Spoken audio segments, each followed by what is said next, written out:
In the spring of 1531, a cook named Richard Roos stood before a bubbling cauldron in Smithfield, London, while a crowd of thousands watched in silence.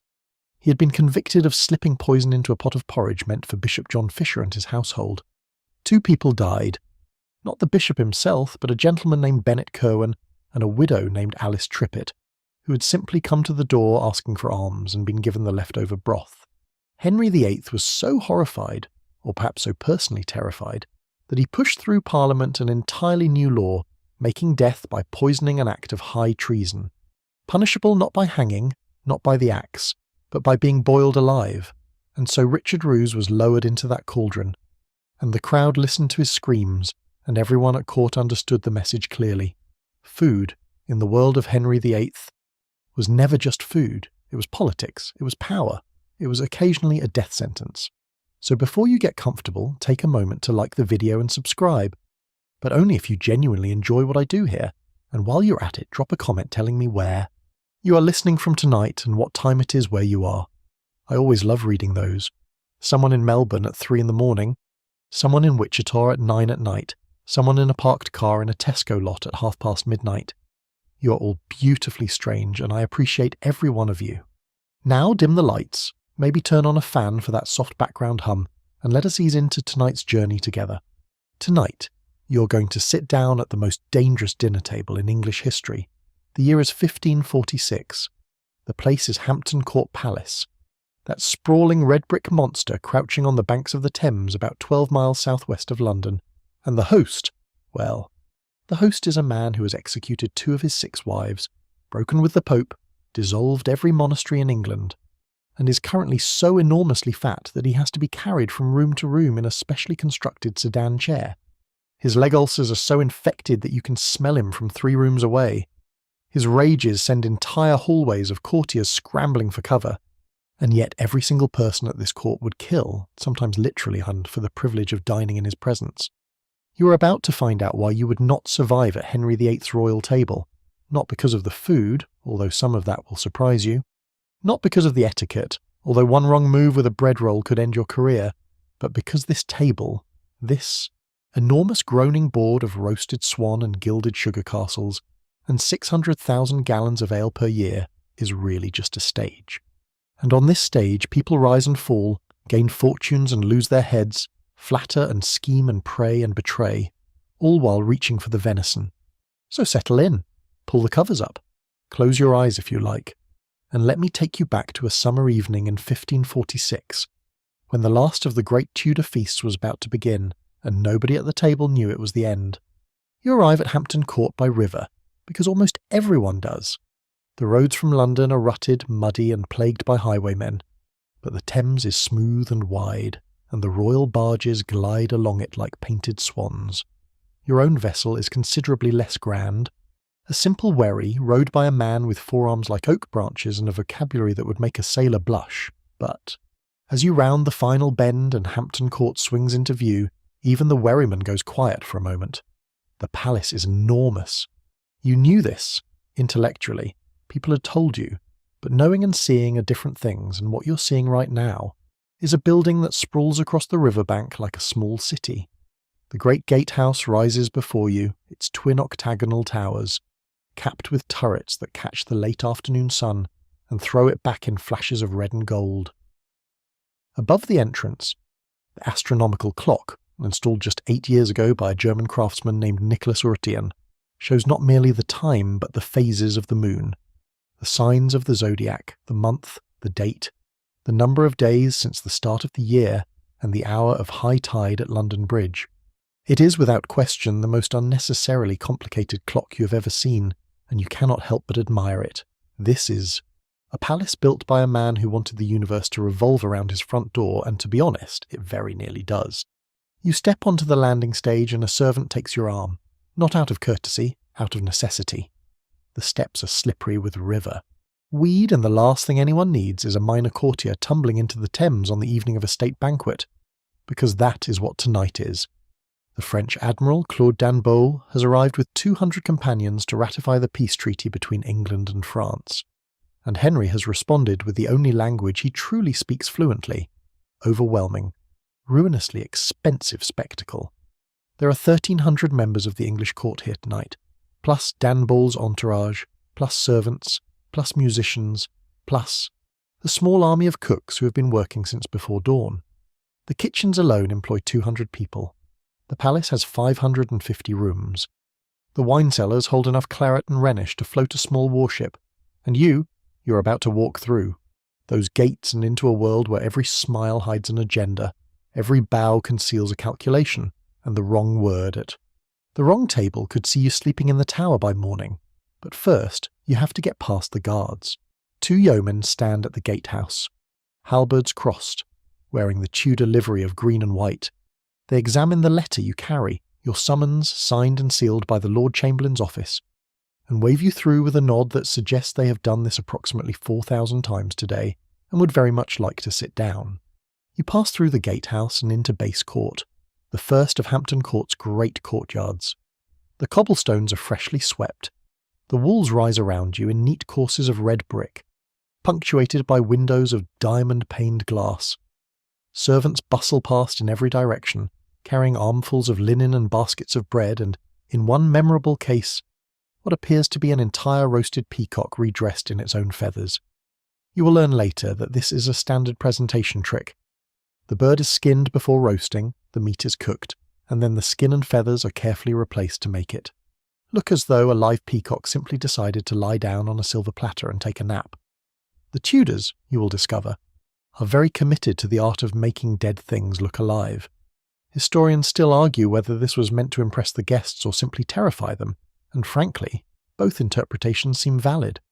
You cross Base Court and pass through a second gatehouse into Clock Court, which is grander, quieter, and considerably more intimidating. Here the architecture shifts from practical to political. The heraldic beasts perched on the roofline, lions, dragons, greyhounds, bulls, stare down at you with painted eyes, and you cannot shake the feeling that they are judging your outfit. Which, to be fair, they probably should be, because you have been wearing the same russet doublet for 3 days and it shows. A gentleman usher meets you in Clock Court and steers you toward the Great Hall, where tonight's banquet will take place. He walks quickly, speaks quietly, and manages to convey, through nothing more than the angle of his eyebrows, that you are late, that being late is inadvisable, and that the last person who was late to a state banquet spent the evening serving rather than being served. You pick up the pace. The thing you need to understand about Henry VIII's court is that it runs on hierarchy the way a watermill runs on current. Everything depends on your position in the elaborate, invisible, constantly shifting rankings that determine who you are, where you sit, what you eat, who you speak to, and how likely you are to wake up tomorrow with your head still attached to your body. And tonight at this banquet, those rankings will be on full display, carved into the seating arrangements like commandments in stone. At the very top, naturally, is the king himself. Henry dines in his presence chamber on formal occasions, seated beneath a canopy of state, a great canopy of cloth of gold that hangs above the royal chair like a textile halo. No one else sits under it. No one else would dare. The canopy is not merely decoration, it is a symbol of sovereignty, and approaching it without permission is roughly equivalent to approaching the throne itself. The Lord Chamberlain's office has issued specific instructions about this. They are very clear. They are also, based on the number of times they have been reissued, widely ignored by people who should know better. Below the king sits the Queen, Catherine Parr, the sixth and final wife, a clever and educated woman who has managed the remarkable feat of keeping her head while also keeping her opinions. She dines at the king's side when invited, though increasingly she dines in her own apartments, because Henry's temper has become unpredictable, and his patience for theological debate, which he once enjoyed, has curdled into something more dangerous. We will come back to Catherine later. Her story this year is one of the most harrowing near misses in Tudor history. Below the Queen come the nobles, ranked by title and precedence. Dukes outrank marquises, who outrank earls, who outrank viscounts, who outrank barons. Within each rank, the older the creation, the higher the precedence. The Duke of Norfolk, Thomas Howard, currently sits near the top of this pyramid, though he is about to tumble spectacularly from it in a matter of months. His son, the Earl of Surrey, is brilliant, arrogant, and reckless, a combination that has never once ended well at the Tudor court, and Surrey will prove no exception. Below the nobles come the bishops and senior clergy, then the knights, then the gentlemen of the privy chamber, then the esquires. then the household officers, and so on down through an intricate lattice of rank and role that would take a herald 3 days to explain properly. You, as a minor courtier, let us say the younger son of a middling knight from Buckinghamshire, fall somewhere in the lower middle of this structure. High enough to attend the banquet, low enough to sit well below the salt. The salt. We should talk about the salt. At any great Tudor table, an enormous silver salt cellar sits in the middle, dividing the table into 2 spiritual kingdoms, those who sit above the salt. Closer to the host are the important people. Those who sit below the salt are everyone else. The salt cellar at Hampton Court is a magnificent piece of goldsmith's work, shaped like a miniature castle with tiny towers and pennants. It weighs several pounds. It is filled with salt that has been ground fine enough to pass through silk, and its position on the table determines with absolute finality whether you matter or not. You, tonight, are sitting below the salt. This means several things. First, your food will arrive second. The high table will be served before anyone else touches a dish, and the clerks of the kitchen will allocate specific dishes to specific diners based on rank. You will not be eating swan. You will not be eating the conger eel in saffron sauce. You will, however, be eating reasonably well: bread, mutton, beef, perhaps some roasted capon, a pottage of vegetables and herbs, because Henry, for all his faults, feeds his court generously. A hungry courtier is a resentful courtier, and Henry has enough enemies without manufacturing new ones over the soup course. Second, sitting below the salt means you will be sharing your food. Tudor meals are served in messes, dishes shared between 4 people. You and 3 others will eat from the same platter using your hands, a knife you carry yourself, and a spoon. Forks exist, technically, but only the king is given one. Everyone else manages without, which means your table manners are about to become a full-contact sport. The bread you receive, a manchet, a small white roll made from finely sifted flour, will serve double duty as both food and napkin. You tear pieces from it to soak up sauces, to clean your fingers, and to push food around your plate.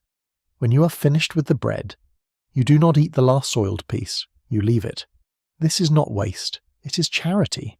The used bread, along with whatever other scraps remain, will be collected by the almoner and distributed to the poor at the palace gates. And third, sitting below the salt means you are being watched. Not by the king. Henry rarely notices anyone below the rank of baron unless they have done something spectacularly stupid, but by the household officers, the clerks of the kitchen, the gentleman usher, the yeoman of the guard. They are all watching to make sure you behave, because bad behaviour at the royal table reflects on the king's household, and reflecting badly on the king's household is, by extension, reflecting badly on the king himself. And you already know what happens to people who reflect badly on the king. Before we enter the great hall, let us take a detour, because the real story of Henry VIII's table does not begin at the table. It begins in the kitchens, and the kitchens at Hampton Court are, without exaggeration, one of the most remarkable feats of organised chaos in the 16th century. Picture a labyrinth, 55 rooms covering 3,000 square feet, connected by corridors and passageways and staircases and hatches, all humming with heat and noise and the smell of roasting meat. 200 people work here. Cooks, sergeants, grooms, pages, scullions, turnspit boys, and they produce over 800 meals a day, twice a day, every single day that the court is in residence. That is not a kitchen. That is a small industrial operation disguised as a building, and it runs with the precision and ruthlessness of a military campaign. The structure is rigidly hierarchical, because this is Tudor England and everything is rigidly hierarchical. At the top are the 3 master cooks, one for the king, one for the queen, one for the general court. They do not actually cook very much themselves. Their job is to supervise, to plan menus, to manage the budget, and to ensure that the food that leaves their domain is fit for a king. Literally fit for a king. If Henry chokes on a fishbone or bites into a piece of gristle or, God forbid, finds something unpleasant in his sauce, the master cook will answer for it. And answering for it in the Tudor court is not a metaphor. People have lost positions, lost homes, lost freedom for less. Below the master cooks are the sergeants, who each run a specific department. There is the great kitchen itself, dominated by 6 massive fireplaces, each one tall enough for a man to stand in. These are not decorative fireplaces. These are working furnaces. Whole oxen are roasted on spits turned by teams of turnspit boys. Young lads, sometimes as young as 8 or 9, who crouch beside the fire for hours, turning the iron handles, sweating through their clothes, occasionally singing to pass the time. The heat is staggering. The air near the fires can reach temperatures that would bake bread, which is convenient because bread is being baked in the next room. Then there is the pastry house where the pies are made. And when I say pies, I do not mean the modest hand-sized things you might be imagining.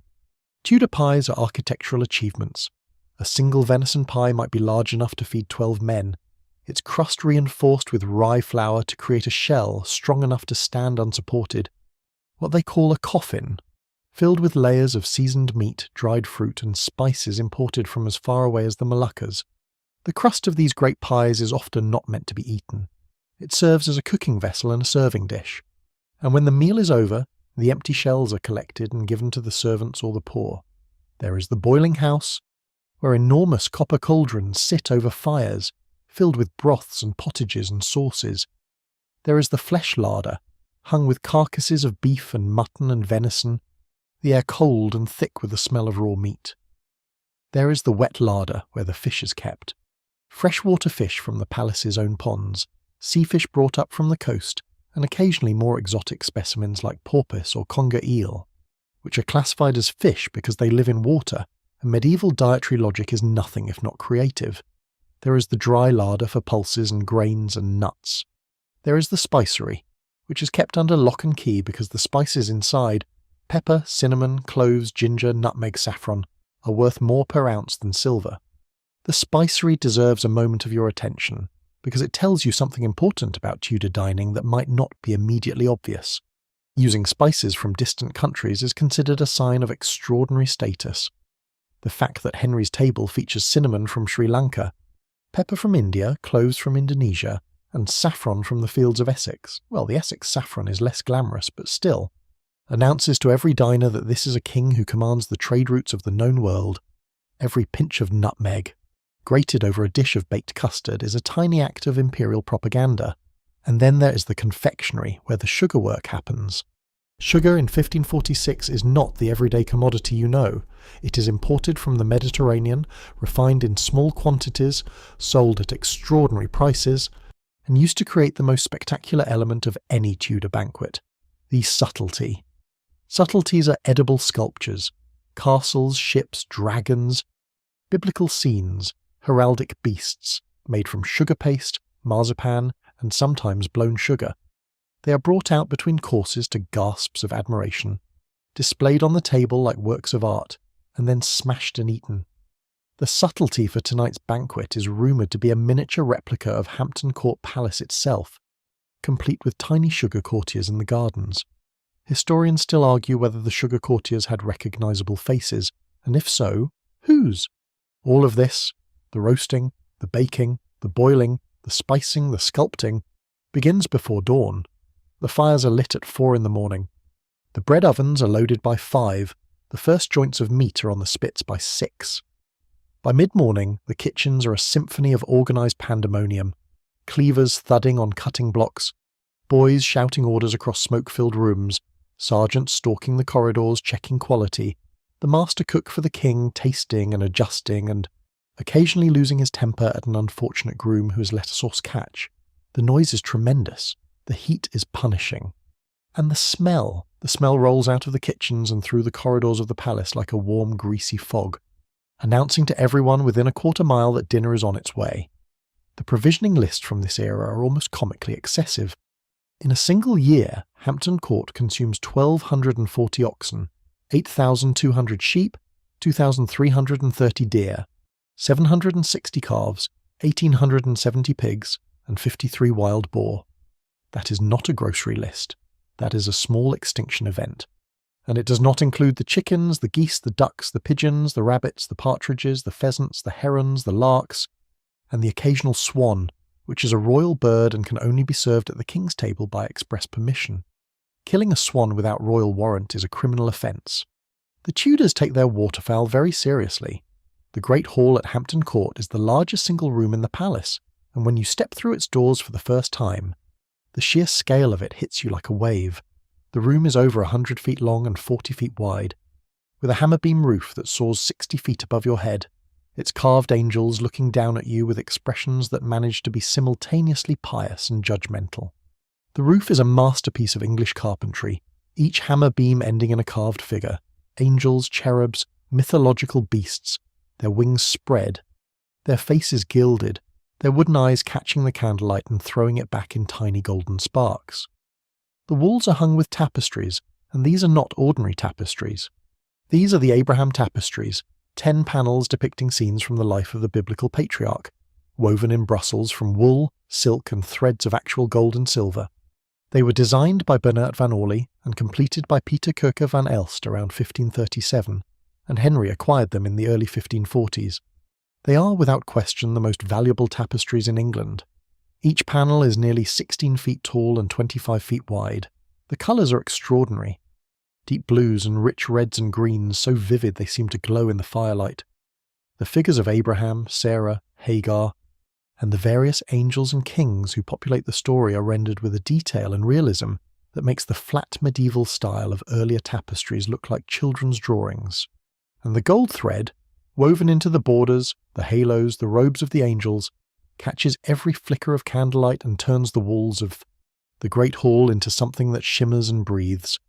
Henry owns roughly 2,500 tapestries in total, spread across his various palaces, but the Abrahams are his favourites.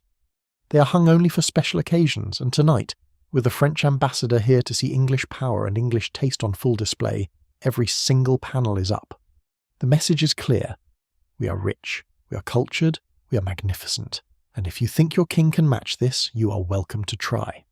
Below the tapestries, the hall is arranged for the banquet. A raised dais at the far end holds the high table, where the king will sit with his most honoured guests. The dais is elevated about a foot above the floor, enough to ensure that Henry, even seated, looks down on everyone else in the room. The table on the dais is covered with white linen cloths, layered 3 deep and set with silver plate. A massive salt cellar marks the centre of the table, its turrets gleaming. Running perpendicular to the high table along the length of the hall are the lower tables. These are arranged in a strict order. The higher your rank, the closer you sit to the dais. The tables are covered with white linen as well, though the fabric is noticeably coarser as you move further from the high table. A small but unmistakable signal that the household staff knows exactly where you stand in the pecking order, and is not shy about telling you through thread count. The hall is lit by hundreds of candles, beeswax for the high table, tallow for everyone else. Beeswax candles burn cleanly and smell faintly sweet.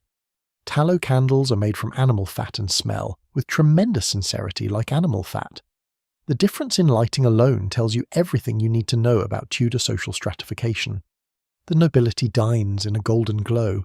You dine in a slightly smoky haze that smells vaguely of mutton. The windows of the great hall are filled with stained glass, though at this hour, early evening in late August, the light is fading and the glass has become dark panels of muted colour. During the day, the windows tell stories of Henry's lineage and legitimacy, tracing his descent through the Tudor rose and the various marriages and alliances that brought him to the throne. At night they are simply dark, and the hall turns inward, lit by its own flames, enclosed and intimate despite its enormous size. At the far end of the hall, opposite the dais, is the screens passage, a corridor separated from the hall by an ornate wooden screen carved with linen fold panelling.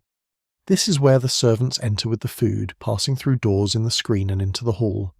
The screens passage also contains the serving place, where the clerks of the kitchen stand with their lists, directing the flow of dishes to the correct tables. Each mess, each shared dish, is allocated to specific diners according to rank, and the clerks must ensure that nobody receives more than their entitlement and nobody receives less. This is not a buffet. This is a precisely calibrated distribution of protein and prestige, and the clerks take it extremely seriously. You find your seat at one of the lower tables, roughly 2/3 of the way from the dais. Your 3 messmates are already there, a fellow minor courtier from Kent who looks nervous, a clerk from the Privy Seal office who looks bored, and a young chaplain who looks hungry. You nod to each other, with the forced camaraderie of people who have been thrown together by circumstance and cutlery. The chaplain says a quiet grace. The clerk from the Privy Seal examines the tablecloth for stains, and you sit down on your bench. There are no chairs below the salt, only benches, and try to look as though you do this every night. But you do not do this every night. You do this almost never, and as the hall fills and the noise rises and the first trumpet sounds in the distance, Announcing the imminent arrival of the food, your heart is beating a little faster than you would like to admit. Because this is Hampton Court. This is the court of Henry VIII, and the things that happen at this table, the alliances formed, the grudges nursed, the secrets whispered, the careers destroyed, will echo through English history for centuries. You just hope yours is not one of the careers being destroyed. The trumpet sounds again, closer now, and a ripple of attention moves through the hall like wind through a wheat field. People straighten. Conversations lower to murmurs. The chaplain beside you finishes his grace with sudden urgency, as though God himself has just sent word that the first course is on its way and would appreciate the prayer wrapping up. The serving ceremony is about to begin, and it is, like everything at the Tudor court, an elaborately choreographed performance designed to demonstrate one thing above all others: order. The world may be chaotic, the seas may be uncharted, plagues may come and go, wars may flare and gut at us, but here, in the great hall of Hampton Court, every movement has been planned, every role has been assigned, and every dish will arrive at its appointed table in its appointed sequence. The chaos of the universe stops at the door. Inside there is protocol. First comes the ewerer. This is the officer responsible for hand-washing. And hand-washing, in a world where you eat with your fingers, is not a casual affair. The ewerer approaches the high table first, carrying a silver basin and a ewer of warm water scented with rosewater and herbs, lavender, sometimes rosemary, occasionally dried violets. He pours the water over the hands of the king, then the queen, then the ambassador, then each noble in descending order of precedence. A fine linen towel follows. The ritual is silent, precise, and faintly sacramental. At the lower tables, less exalted ewers perform the same service with less exalted basins. But the principle is the same. You do not touch food with dirty hands. This is not merely hygiene, it is respect. You're about to eat the king's food, and the king's food deserves clean fingers. Next comes the gentleman's sewer. And no, that title has nothing to do with drainage. The word sewer comes from the French asseoir, meaning to seat or to set, and the gentleman's sewer is the officer responsible for overseeing the service of the meal. He is, in effect, the maître d' of the Tudor court, and he takes his job with a gravity that would be comical if the consequences of failure were not so real. The sewer enters the hall ahead of the food, walking with measured steps, and takes his position near the high table. He will taste each dish before it reaches the king. Not enthusiastically, not with appetite, but carefully, watchfully, alert for anything unusual in flavour or texture. This is the first line of defence against poisoning, and while the sewer's tasting is largely ceremonial by 1546, the memory of Richard Roos and his poisoned porridge ensures that nobody treats it as a formality. Then comes the carver. The carver is the officer who cuts the meat at the high table, and in Tudor England, carving is not a domestic skill. It is an art form, a gentlemanly accomplishment, almost a martial discipline. A well-born young man is expected to know how to carve as surely as he is expected to know how to ride or dance or handle a sword. There are specific terms for carving each type of bird and beast. You lift a swan, you rear a goose, you unlace a mallard, you unbrace a duck, you display a crane, you dismember a heron. You thigh a pigeon, and you sauce a capon. These are not suggestions. These are technical terms listed in carving manuals that circulate among the gentry, and using the wrong one marks you as irredeemably common. You do not cut a pheasant. You wing a pheasant. And if you forget this, the man sitting next to you will remember it, and so will everyone he tells, which will be everyone the carver takes. His position at the high table with a set of knives so sharp they could split a hair. He will carve each dish as it arrives, separating the meat from the bone with quick, precise strokes, arranging the slices on the trencher, the serving plate, with the care of a painter composing a portrait. The king will be served first, then the queen, then the French ambassador, then the nobles in order. The carver works quickly, but never hurries. Hurrying suggests anxiety. Anxiety suggests incompetence. Incompetence suggests that the household is not well managed, and the household being not well managed suggests that the kingdom is not well managed. In Tudor England, everything is a metaphor for everything else, and the man carving the mutton is, in his own small way, a symbol of national competence. At the lower tables, the service is simpler, but no less rule-bound. The food arrives through the screen's passage, carried by servants in livery. Green and white, the Tudor colours, who distribute the messes to each group of 4 according to the clerk's instructions. The dishes are covered with cloths to keep them warm and, more importantly, to prevent anyone from tampering with them between the kitchen and the table. When a dish is set before you, the cloth is removed with a small flourish and the food is revealed. Before you eat, however, there is one more ritual. You must wait. You must wait until the high table has been served, until the king has been offered his first dish, until the sewer has tasted and the carver has carved and the royal hand has reached for the first morsel. Only then, only when the king eats, does the rest of the hall begin. To eat before the king is not merely rude. It is presumptuous. It suggests that your hunger matters more than his, which suggests that you matter more than him, which suggests treason. The Tudors can find treason in almost anything, and eating out of turn is well within the range. You wait. The chaplain fidgets. The clerk from the Privy Seal examines his fingernails. The courtier from Kent stares at the bread with the desperate focus of a man who skipped breakfast. And then, from the dais, the faintest clink of silver. The king has taken his first bite, and the hall exhales, and you reach for your bread, and the feast begins. The first course arrives at your table in a procession of covered dishes, each one carried at shoulder height by a servant who looks as though he has been practicing this walk since childhood. The cloth is whisked away, and you find yourself looking at a mess of roasted beef, cut into thick slices and glistening with its own juices, accompanied by a pottage, a thick savoury broth of vegetables and herbs, the consistency of a hearty stew, the colour of autumn. Beside it sits a dish of mutton, boiled and then roasted, seasoned, with salt and what smells like sage and a faint breath of something peppery, and in the centre a pie, not a dainty pie, a structural pie, a pie with ambitions. Its crust is golden brown and roughly the circumference of a cartwheel, and from a slit in its top, steam rises, carrying the scent of venison and dried currants and cinnamon. You reach for your knife, the one you brought with you, because everyone at court carries their own, and begin to eat. There is no plate in front of you, or rather there is, but it is not what you would recognise. Your trencher is a thick slab of day-old bread, sliced flat, which serves as your eating surface. You place your meat on it, your pottage beside it, and eat with your knife and your fingers, and for the pottage, a spoon. Your manchee, the soft white roll beside your trencher, is for mopping and cleaning. You tear pieces from it as needed, pressing them into sauces and juices, and you eat these too, because wasting good white bread when you're sitting 20 feet from the finest ovens in England would be a peculiar kind of sin. The food is good. Not merely good, abundant, rich, and aggressively seasoned. The Tudors are not people of subtle flavours.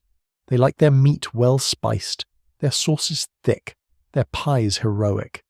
The venison pie has a filling so dense with dried fruit and spice that each bite is a small sensory event, this sweetness of the currants playing against the gamey depth of the deer meat, the cinnamon warming the back of your throat. The beef is tender enough to fall apart under your knife, which is saying something because Tudor beef comes from working cattle, animals that have spent years pulling ploughs, and tenderness is not their natural condition. Clearly the kitchen has been at work on this particular piece, marinating and slow roasting until the muscle has surrendered. At the high table, the food is on an entirely different level. The king's first course includes roasted swan, a bird so large it requires its own platter, its neck curved gracefully, its feathers replaced after cooking so, that it arrives at the table looking like a sleeping bird rather than a dead one. There is also a dish of conger eel in a sauce of saffron and almond milk, its flesh white and delicate, its price astronomical. There are capon, fat castrated roosters, prized for their tender flesh, roasted, and then sauced, meaning served with a thick sauce made from the bird's own liver, ground fine with vinegar and spices. There is venison in a crust so elaborate it looks like a castle, with tiny sugar pennants flying from its towers. And there is, inevitably, a dish of beef, because Henry loves beef the way other men love music or poetry. Completely, uncritically, and in enormous quantities. The king's food arrives with an additional layer of ceremony. Before any dish reaches the royal trencher, it passes through multiple hands. The cook has tasted it, the sewer has tasted it, and now the food is set before Henry with elaborate bows, each dish presented by a specific servant in a specific order. The servant kneels, the dish is placed. The servant backs away, facing the king at all times, because turning your back on the monarch is, say it with me, extremely inadvisable. Henry eats enthusiastically as he always does, despite the fact that his physicians have been warning him for years about the effects of his diet on his various ailments. The king's appetite is legendary. A typical day's food for Henry alone might include half a dozen dishes of meat, several types of fish on fast days, bread, cheese, fruit, pastries, and enough ale and wine to put a horse to sleep. By 1546, Henry weighs close to 400 pounds and his waist measures 54 inches, requiring specially constructed armour and clothes. His doublets are the size of small tents. His chairs have been reinforced. The sedan chairs, the king's trams as they are called, are built to bear a load that would challenge a small bridge. But here, at the table, Henry is still the king, and kings eat as they please. He reaches for the swan with those enormous, jewelled fingers and tears off a piece of breast meat with the ease of a man who has been doing this for 37 years. He dips it in sauce. He chews. He swallows. He reaches for more. Around him, the high table eats with carefully modulated enthusiasm, enough to show appreciation for the food, not so much as to appear greedy, and never ever more than the king. At your table, the meal is less refined, but no less filling. You and your 3 messmates work through the beef, the mutton, the pie, and the pottage with methodical determination. The courtier from Kent, who turns out to have a surprisingly sharp wit for someone who looks like he has been scared of his own shadow since birth, makes a quiet joke about the pie being large enough to hide a body in. The chaplain laughs and then looks guilty. The clerk from the Privy Seal says nothing, but the corner of his mouth twitches, which for a Privy Seal clerk is basically a standing ovation. The ale arrives with the food, a dark, thick, slightly sweet ale brewed in the palace's own brewery. Hampton Court goes through roughly 600,000 gallons of ale per year, which sounds impossible until you realise that everyone at court drinks ale with every meal, that water is considered unreliable, though the palace actually has quite good water, drawn from its own springs, and that the daily ration for a gentleman of the court is a gallon per person per day. This is not a court with a drinking problem. This is a court that has decided collectively and enthusiastically that sobriety is a problem and ale is the solution. You drink. The ale is good, fresh, strong, a little sweet, with a yeasty warmth that settles in your stomach like a small friendly fire. You feel yourself beginning to relax, which is either a good sign or a very dangerous one, because relaxation at the Tudor court is approximately as safe as relaxation on a battlefield. But the food is good, the ale is flowing, the hall is warm with candlelight and conversation, and for a moment, just a moment, you let yourself enjoy it. Now, about those table manners. Because if there is one thing that can ruin your evening faster than a political allegation, it is eating like a peasant. And the line between courtier who belongs here and peasant who wandered in through the wrong door is drawn with exquisite precision by your behaviour at the table. Let us begin with the basics. You do not talk with your mouth full, you do not blow on your food, you do not scratch any part of your body while eating. Not your head, not your arm, not anything. You do not pick your teeth with your knife, you do not spit on the table, though spitting on the floor beneath the table is reluctantly permitted, provided you then step on it to spread it into the rushes. You do not lean your elbows on the table. You do not place used bones back on the shared dish. They go on the trencher in front of you, or onto the voiding plate if one is provided. You do not wipe your mouth with your hand. You wipe it with the napkin, or, failing that, with the bread. And under no circumstances, absolutely none, not even if the building's on fire, do you reach across another person to take food from the dish. If you want something on the far side of the platter, you ask, politely, with a smile, and then you wait. These are not optional suggestions.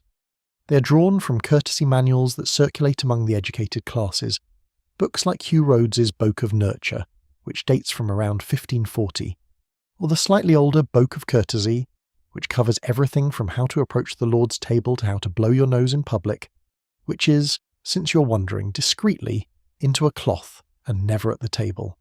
These manuals are the Tudor equivalent of finishing school, and any gentleman's son worth his inheritance has been drilled in their contents since childhood. But the real rules, the unwritten ones, are more dangerous than anything in a courtesy book. The real rules are about watching, about reading the room, about knowing when to speak, and far more importantly when to be silent. You do not discuss religion at the table unless the king initiates the conversation. Religion in 1546 is a live grenade with a very short fuse. Henry has broken with Rome, established himself as head of the Church of England, dissolved the monasteries, and executed both Catholics and Protestants with cheerful impartiality. The court is split between reformers, those who lean toward Protestant theology, and conservatives, those who cling to the old Catholic traditions minus the Pope. Both sides are powerful, both sides are dangerous, and the boundary between acceptable belief and heresy shifts with Henry's mood, which shifts with alarming frequency. Last month, a particular theological position might have earned you a nod of approval. This month, the same position might earn you a room in the tower. The only safe approach is to say nothing and nod thoughtfully at whatever the person next to you says, and even that carries risks, because nodding at the wrong opinion in the presence of the wrong witness can be interpreted as agreement, and agreement can be interpreted as sympathy, and sympathy can be interpreted as conspiracy. This is a court where the shortest distance between a compliment and a conviction is about 3 words. You do not discuss the king's health. Everyone knows that Henry is deteriorating. His legs are swollen and ulcerated. His mobility is failing. His temper is worsening. But to say any of these things out loud, to acknowledge that the king is mortal, that his body is failing, that his reign might be approaching its end, is to speak treason. The king is immortal until the moment he is not, and that moment has not arrived yet, and anyone who suggests otherwise is offering aid and comfort to the king's enemies, even if the king's primary enemy at this point is his own circulatory system. Historians still argue whether Henry's courtiers genuinely believed he would recover or whether they were simply too terrified to consider the alternative, and the answer is probably a generous helping of both. You do not mention Anne Boleyn. You do not mention Catherine Howard. In fact, as a general rule, you do not mention any of the previous wives unless specifically asked, and even then you tread carefully. Henry's matrimonial history is not a topic for dinner conversation. It is a minefield. Each wife represents a decision, a theology, a political alliance, and a varying degree of personal humiliation, and dragging any of them into the light is roughly equivalent to poking a bear with a breadstick. And above all, you do not attract attention, not tonight, not at this banquet with the French ambassador, watching and the king in uncertain temper, and half the Privy Council scheming against the other half. The safest course of action is to eat your food, drink your ale, laugh at the right jokes, and be exactly as memorable as a piece of furniture.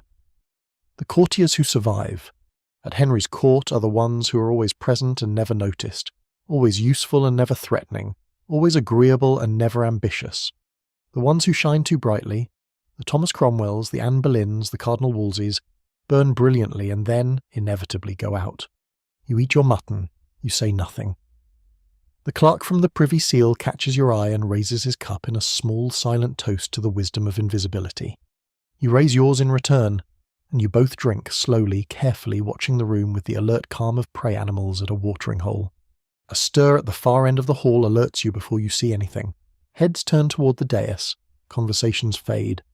The musicians in the gallery above, they have been playing softly throughout the meal, lutes and viols and a quiet recorder. The Tudor equivalent of dinner music suddenly play with noticeably more attention. Someone important is arriving, and then you see it. Or rather you see them, 4 men, broad-shouldered, sweating slightly, carrying between them an ornate wooden chair mounted on poles. In the chair sits the king. He is enormous. Even from this distance, 2/3 of the way down the hall, you can see the sheer physical mass of the man, the barrel chest, the vast stomach straining against his doublet, the thick legs wrapped in bandages beneath his hose. His face is round and florid, framed by a neat auburn beard now shot through with grey. His eyes, those famous, bright, intelligent eyes, scan the room as he's carried in, and for a moment you could swear they pause on your table before moving on. Henry VIII in 1546 is not the golden prince of his youth. He's not the athletic warrior who jousted and wrestled and danced until dawn and defeated all comers in the tilt-yard. That Henry died somewhere around 1536, when a jousting accident left him unconscious for 2 hours and reopened a wound on his leg that would never properly heal again. The Henry who remains is a monument to what time and injury and appetite can do to even the most magnificent of bodies. 2 king's trams, or as the sedan chairs are called, were purchased earlier this year, specially built to carry him through the corridors and apartments of his palaces. His waist measures 54 inches.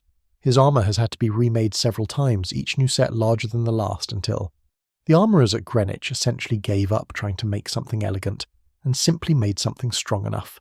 He can still ride, but only for short distances. He can still hunt, which he does obsessively, because hunting is the one activity that still makes him feel like the king he was rather than the king he has become. But walking any distance is agony. His legs are swollen with fluid, the ulcers weeping through their bandages, and the smell, the courtiers know about the smell. They have learned to detect the king's approach by scent, the way villagers learn to detect an approaching storm by the change in the wind. 3 rooms away, they say. You can smell Henry from 3 rooms away. And yet, when the chair is set down on the dais, and 2 gentlemen of the privy chamber help Henry to his feet, and the king draws himself up to his full height, and he is still tall, still imposing, still capable of filling a doorframe with his presence, the hall holds its breath. Because Henry may be fat and sick and aging, but he is still terrifying. His rages are legendary. His capacity for cruelty is well documented. And his power, despite the decay of his body, is absolute. He can, with a wave of that swollen hand, order any person in this room seized, imprisoned, interrogated, and killed. He has done it before. He will do it again before the year is out. The Earl of Surrey, sitting somewhere at the high table tonight, laughing and charming and reciting poetry, will be in the Tower by Christmas and dead by January. Henry settles into his chair, at the high table with a grunt that carries across the hall. The chair is specially reinforced, wider than usual, padded with cushions. The French ambassador, Claude Danball, sits to his right, the position of highest honour, and begins a conversation that is almost certainly about the treaty, of Ardries and almost certainly expressed in the language of compliments and flattery that passes for diplomacy in this century. Henry nods. He smiles. He reaches for his cup, a goblet of Rhenish wine, pale gold, imported from the Rhine Valley, and drinks deeply. The goblet has been tasted 3 times before it reaches Henry's lips, once by the butler who drew the wine, once by the cup-bearer who carried it to the table, and once by the gentleman sewer who oversees the king's personal service. This is not paranoia. This is prudence. The memory of Richard Roos is only 15 years old. The act for poisoning, which made death by poison an act of high treason, is still on the books, and Henry, who trusts almost no one and suspects almost everyone, has specific instructions about the handling of his food and drink that would not be out of place in a modern security protocol. Every item served to the king is tested, not just tasted, tested. The bread is inspected, the meat is examined, the sauce is stirred and sampled. The fruit, when fruit is served, which is rare because Tudor physicians are suspicious of raw fruit and believe it causes disease, is cut open and inspected for discoloration. The butter is tested for unusual texture. Even the salt, that great silver castle sitting in the middle of the table, is periodically checked by the officers of the household. The logic is simple. If you can poison porridge, you can poison anything, and so everything is checked and double-checked, and the king eats with the confidence of a man who knows that several people have already eaten this food and are still breathing. But here is the thing about poison testing that the Tudors have not quite figured out. The time lag. A food. Taster who eats a poisoned dish and waits 5 minutes might feel perfectly fine. Many poisons take hours to work, some take days. The tasters are checking for obvious immediate effects, gagging, vomiting, discoloration of the lips. But the subtler poisons, the ones that creep through the body like a slow tide, would sail right past them. Henry's physicians are dimly aware of this problem but have no solution for it, because the science of toxicology is, in 1546, approximately as advanced as the science of rocketry, which is to say it exists mostly in theory and occasionally in explosion. The king eats, the court eats, the ambassador eats. And somewhere in the kitchens the master cook breathes a sigh of relief, because the first course has been served without incident, which is, on a night like this, the best he can hope for. The political landscape of this banquet is a minefield that has been carefully planted by people who are very good at their jobs, and who would very much like to blow you up. To navigate it, you need to understand who is here tonight, what they want, and why roughly half of them would happily see the other half arrested. Let us start with the Conservatives. The most powerful man among them is Stephen Gardiner, the Bishop of Winchester. Gardiner is old, clever, ruthless, and absolutely committed to preserving as much of the old Catholic theology as possible within the new Church of England. He wants the Mass, the sacraments, the ceremonies, and the theology, just without the Pope. He has the king's ear, at least some of the time, and he has been using it to whisper against the reformers with the patience of a spider spinning a web. Gardner is not a man who strikes quickly. He is a man who waits and watches and positions his pieces over months and years until the moment arrives and the trap closes. He is in many ways the most dangerous man at this table, because you will never see him coming until it is too late. Gardner's chief ally is Thomas Wriothesley, the Lord Chancellor. Wriothesley is a younger man, ambitious, aggressive, and willing to do things that even Gardner finds distasteful. Earlier this year, Wriothesley personally supervised the racking of a young Protestant woman named Anne Askew, cranking the mechanism himself when the Tower's professional torturer refused to apply any more pressure. Anne Askew was executed in July, burned at the stake so badly damaged by the rack that she had to be carried to her execution in a chair.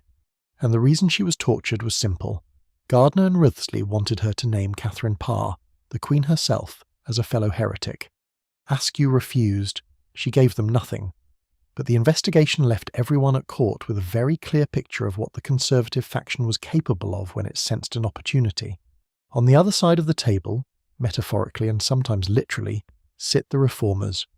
Their leader is Edward Seymour, the Earl of Hertford, brother of the late Queen Jane Seymour and uncle to the young Prince Edward, who is 9 years old and the heir to the throne. Seymour is tall, capable, politically astute, and playing a very long game. He knows that Henry is dying. Everyone knows it. Even if no one says it, and he knows that when Henry dies, the person who controls the regency will control England. Seymour wants to be that person. And Seymour is a reformer, which means that the England he envisions after Henry will be a markedly more Protestant place than the one Gardner has in mind. Between these two factions sits the king, like a dying sun around which the planets still orbit, each one calculating its trajectory for the moment the sun goes out. Henry is aware of the tension. He may even enjoy it. Throughout his reign, he has maintained power by balancing his courtiers against one another, elevating one faction and then pulling it down, rewarding allies and then destroying them, keeping everyone uncertain and everyone afraid. This is how Henry governs, through instability. A court that is constantly off balance is a court that can never mount a serious challenge to the throne, and so the king watches Gardner and Seymour circle each other, and he smiles, and he eats his swan, and he says nothing. But the balance is shifting. You can feel it in the seating arrangements, in the allocation of dishes, in the small coded gestures of precedence that tell the observant courtier everything he needs to know. Thomas Howard, the Duke of Norfolk, the highest-ranking nobleman in England, a veteran of 30 years of court politics, is sitting in his usual place at the high table. But his position feels less secure than it did a year ago. His son, the Earl of Surrey, is a liability. Surrey is brilliant. A poet, a scholar, a soldier of genuine talent, but he is also spectacularly arrogant, and he has been making noises about the Howard family's proximity to the throne that are, at best, imprudent and, at worst, treasonous. Surrey has been seen quartering the royal arms, displaying heraldic symbols that suggest a claim to the crown, and this, in the paranoid world of 1546, is roughly equivalent to putting up a banner that reads, "I would like to be king next." Please. Norfolk knows his son is a problem. Norfolk has survived every political crisis of the past 3 decades. The fall of Wolsey, the fall of Boleyn, the fall of Cromwell, by reading the wind and trimming his sails with reptilian precision. But Surrey is young and proud and refuses to be trimmed. And in a few months' time, both father and son will be arrested, and Surrey will be executed, and Norfolk will sit in the Tower waiting for his own execution, which will be saved only by Henry's death on the night before it is scheduled. The headsman's axe was sharpened, the scaffold was being built, and then the king died, and Norfolk was spared, not by mercy, but by timing. You know none of this, of course. Sitting at your table below the salt, chewing your beef and drinking your ale, you see only the surface, the glittering high table, the beautiful tapestries, the music and the candlelight and the careful measured conversation. You do not see the currents beneath. You do not see Gardner watching Seymour with those hooded eyes. You do not see Wriothesley calculating his next move. You do not see Norfolk glancing at his reckless son with something that might be love and might be despair and is probably both. You see a banquet, they see a battlefield, and the second course has not even arrived yet. Speaking of what is arriving, more ale. Your cup has been refilled twice already, and the servant seems intent on filling it a third time. He's not doing this out of generosity. He's doing this because the regulations say he must. The daily ale ration for a gentleman of the court is 1 gallon. 8 pints, and the household officers will be deeply disappointed if you fail to consume your share, because unused ale is wasted ale. And wasted ale is wasted money, and wasted money is something the Lord Chamberlain will hear about. 600,000 gallons of ale per year. Let that number settle in your mind for a moment. 600,000 gallons. That is the estimated annual consumption at Hampton Court during Henry's reign. And it does not include the wine, of which another 75,000 gallons are consumed, or the mead, or the occasional specialty drinks that appear at banquets like this one. Hampton Court has its own brewery, a large professional operation staffed by brewers and their assistants, who produce ale in enormous vats, brewing several times a week to keep up with demand. The ale is dark, strong, slightly sweet, brewed from malted barley and flavoured with hops, which are a relatively recent addition to English brewing. Continental influence brought across the Channel along with the concept of beer as distinct from ale. Tudor sailors, for comparison, receive a ration of 8 pints of beer per day. A household of 5 people is expected to consume roughly 8 3/4 gallons per week. These are not people who regard alcohol as an occasional indulgence. These are people who regard alcohol as a food group, and a major one at that. Water exists, of course, and the palace actually has excellent water, drawn from springs and piped through lead conduits, a system that Cardinal Wolsey installed when he built the place. But water leaves little trace in the historical record because it costs nothing and nobody bothers to write down how much of a free thing they consumed. The wine at the high table is a different matter entirely. Wine is expensive, imported and socially coded. Rhenish wine, white wine from the German Rhine Valley, is Henry's favourite, and it flows at the high table with an enthusiasm that would alarm a modern cardiologist.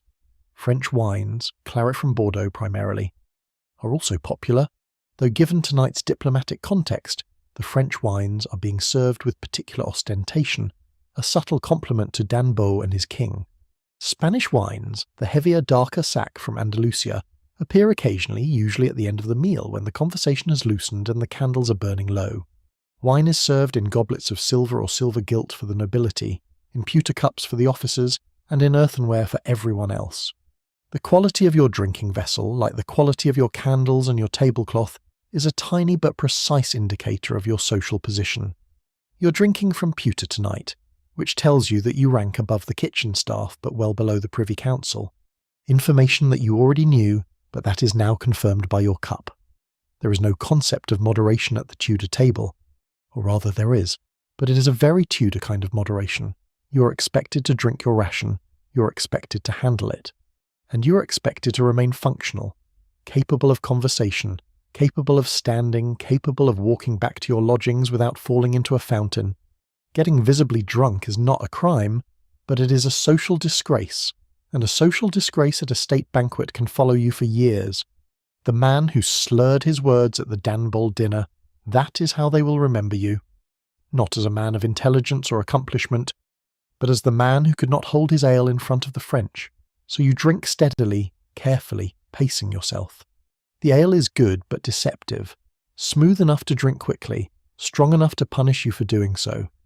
The courtier from Kent has already reached the stage of mildly heightened confidence, telling the chaplain a story about a horse that involves several digressions and no clear conclusion. The clerk from the Privy Seal is drinking with the methodical precision of a man who treats sobriety as a professional obligation, which, for someone who handles the king's correspondence, it probably is. You sit between them, sipping and watching and trying to work out whether the slight buzzing behind your eyes is the ale or the anxiety. Somewhere above you, in the minstrel's gallery, the musicians shift from dinner music to something livelier. A galliard, quick and bright. The recorder player trilling runs of notes that cascade down from the gallery like water from a fountain. The hall responds, voices rise. Laughter punctuates the hum of conversation. The tension of the meal's beginning, that careful, watchful silence when Henry entered, has eased, replaced by the warm, expansive mood that comes when good food and plentiful drink, and the presence of hundreds of people all doing the same thing at the same time create a kind of collective softening. The room feels almost safe. Almost. And it is in these moments, the moments when the room feels safe, that the most dangerous things happen.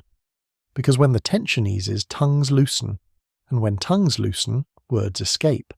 And at the Tudor court, escaped words have a way of finding their way into the wrong ears with remarkable speed. A joke about the king's girth, a speculation about the succession, a whispered opinion about the sacraments. Any one of these could, in the right circumstances, ruin you. And the right circumstances at this court are almost always in effect. You take another sip of your ale and resolve once again to say nothing memorable. The ale makes this easier and harder at the same time. The second course arrives with fresh ceremony, fresh dishes, and a fresh opportunity to embarrass yourself. The servants file through the screens passage again, this time carrying platters of roasted chicken, baked fish in an herb crust, a dish of boiled beef tongue with mustard sauce, and, the centrepiece of the second course, a subtlety. The subtlety is wheeled in on a wooden cart draped in white linen, and when the cloth is removed, a collective murmur of admiration rises from the hall. It is a sugar castle, not a miniature castle. Not a suggestion of a castle, a full architecturally detailed reproduction of Hampton Court Palace, standing about 2 feet tall and 3 feet wide, constructed entirely from sugar paste, marzipan, and blown sugar. The towers are accurate, the gatehouse is recognisable, the astronomical clock, rendered in tiny discs of coloured sugar, shows the correct time. And in the gardens of this edible palace, tiny figures in sugar clothing walk along sugar paths between sugar hedges. One of the figures, slightly larger than the others and wearing a crown, is unmistakably meant to be the king. Another, in a blue gown, is the queen. A third, standing apart from the others and holding a very small sugar cross, might be the Archbishop of Canterbury, though the chaplain beside you insists it is St. George. Historians still argue, subtleties are the Tudor equivalent of a mic drop. They are designed to be admired, discussed, and then destroyed. Broken apart and eaten, the sugar fragments distributed among the diners as edible souvenirs of the occasion. The confectioners who create them are among the most skilled artisans in the palace, working for days with sugar paste and gum arabic and egg whites and patience, building structures of breathtaking delicacy that are designed to last approximately 1 hour before being smashed to pieces by enthusiastic courtiers. There is something magnificently wasteful about it, days of work consumed in minutes, and that wastefulness is, of course, the entire point. Only the very rich can afford to create something beautiful and then immediately destroy it. The subtlety is not food, it is a statement. Sugar itself is a luxury item in 1546, imported from the Mediterranean, and sold at prices that would make your eyes water. A single pound of refined sugar costs roughly the same as a day's wages for a skilled labourer. The quantity of sugar required to build tonight's subtlety would buy a modest horse.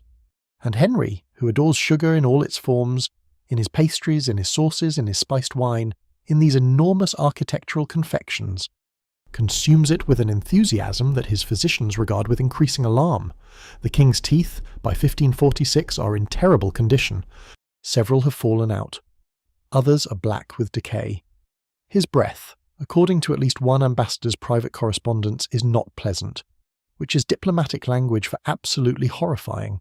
Sugar is doing to Henry's mouth what ale is doing to his waistline, and both of them are doing it with the king's full cooperation.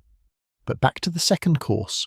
The fish arrives at your table in the form of baked pike, a freshwater fish pulled from one of Hampton Court's own ponds earlier today. The pike is large, is about 3 feet long, and has been baked in a coffin of rye pastry with fennel and parsley and a sauce of verjuice, which is the sour juice of unripe grapes, used the way you might use lemon juice. The flesh is white and firm, with a slightly muddy undertone that the fennel helps to disguise, and you eat it cautiously, picking around the bones with your knife while the chaplain helps himself to the tongue with enthusiasm that borders on the unseemly. The chicken is good, a fat capon, roasted and then served with a thick sauce made from ground almonds and breadcrumbs and ginger. The sauce is the colour of pale gold and has a sweetness that surprises you, the ginger cutting through the richness of the almond with a warmth that spreads across your palate. You eat slowly, savouring it, because you have learned that the second course is often the best, the first course being designed to satisfy hunger, and the second to satisfy taste. The kitchen saves its best efforts for the middle of the meal, when appetites have been dulled just enough to allow appreciation of subtlety, the culinary kind, not the sugar kind. At the high table, the second course is considerably more exotic. The king is being served a dish of porpoise. Yes, porpoise, which the Tudors classify as a fish because it lives in water, and which is therefore acceptable on fast days, when meat is forbidden but fish is permitted. Porpoise has a dark, rich, somewhat oily flesh that tastes, according to accounts from the period, like a cross between tuna and venison. It is not popular with everyone, but Henry enjoys it. And at Henry's court, what Henry enjoys, everyone pretends to enjoy. The ambassador, to his credit, eats his portion without visible distress, though his secretary, seated further down the table, is observed pushing his discreetly to one side. There is also a dish of baked lampreys, eel-like creatures that attach themselves to fish with their circular, tooth-filled mouths and suck their blood. Lampreys are considered a delicacy by the English nobility and have been for centuries. Henry I, 400 years earlier, supposedly died from eating a surfeit of lampreys, which is either a genuine medical event or the most English cause of death in recorded history. The lampreys tonight are baked in a spiced wine sauce and arrive at the table looking like small grey snakes in a bath of dark purple liquid. They taste better than they look, which is fortunate because they look deeply unsettling.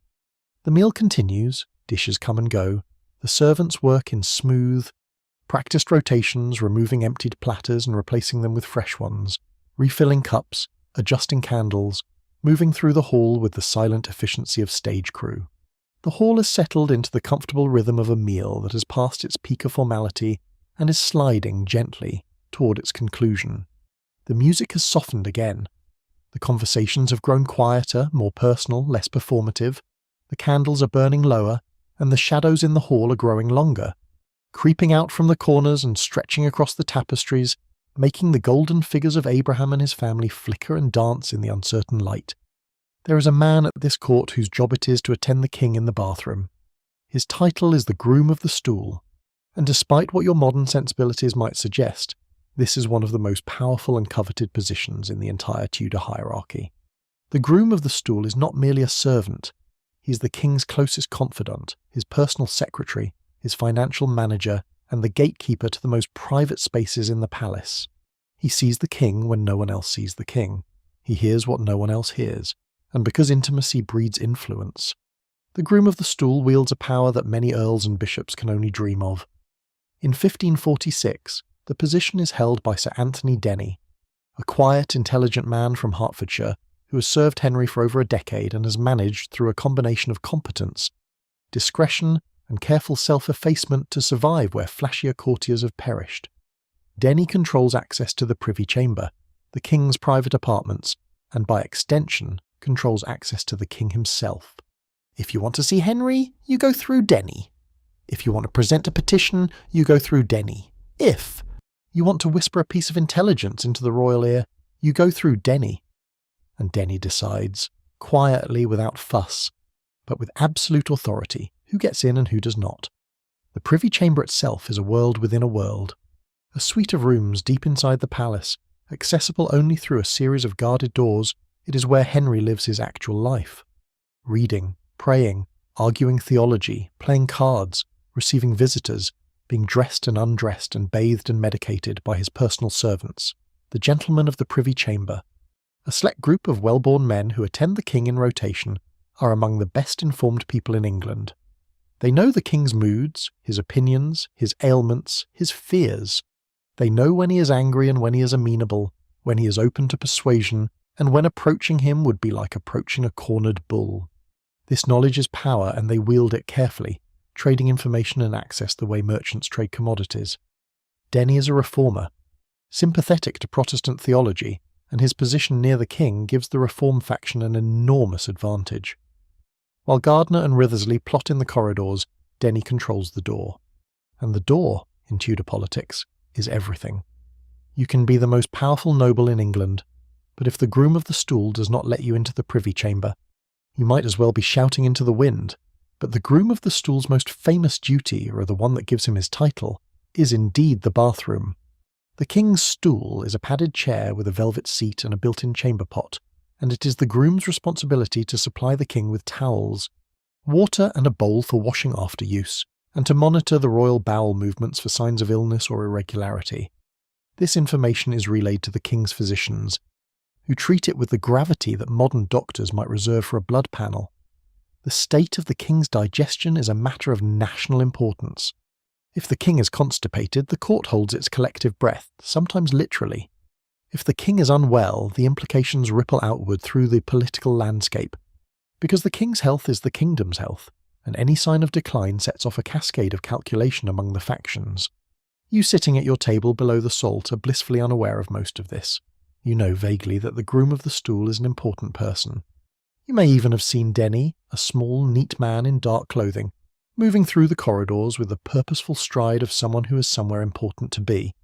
But the details of his role, the extent of his influence, the intimate mechanics of his daily duties, these are things you learn only if you rise high enough to enter the orbit of the privy chamber, and you, with your russet doublet and your seat below the salt, are nowhere near that orbit. What you do know, however, is that the structure of this court, from the groom of the stool at the top to the turnspit boys at the bottom, is designed to serve one purpose, the maintenance of the king's body. Everything revolves around Henry's physical person. The food is prepared for him, the halls are heated for him, the chambers are furnished for him. The beds are made, the fires are lit, the candles are trimmed, the rushes are scattered, the music is played, the ale is brewed, the wine is poured, all for him.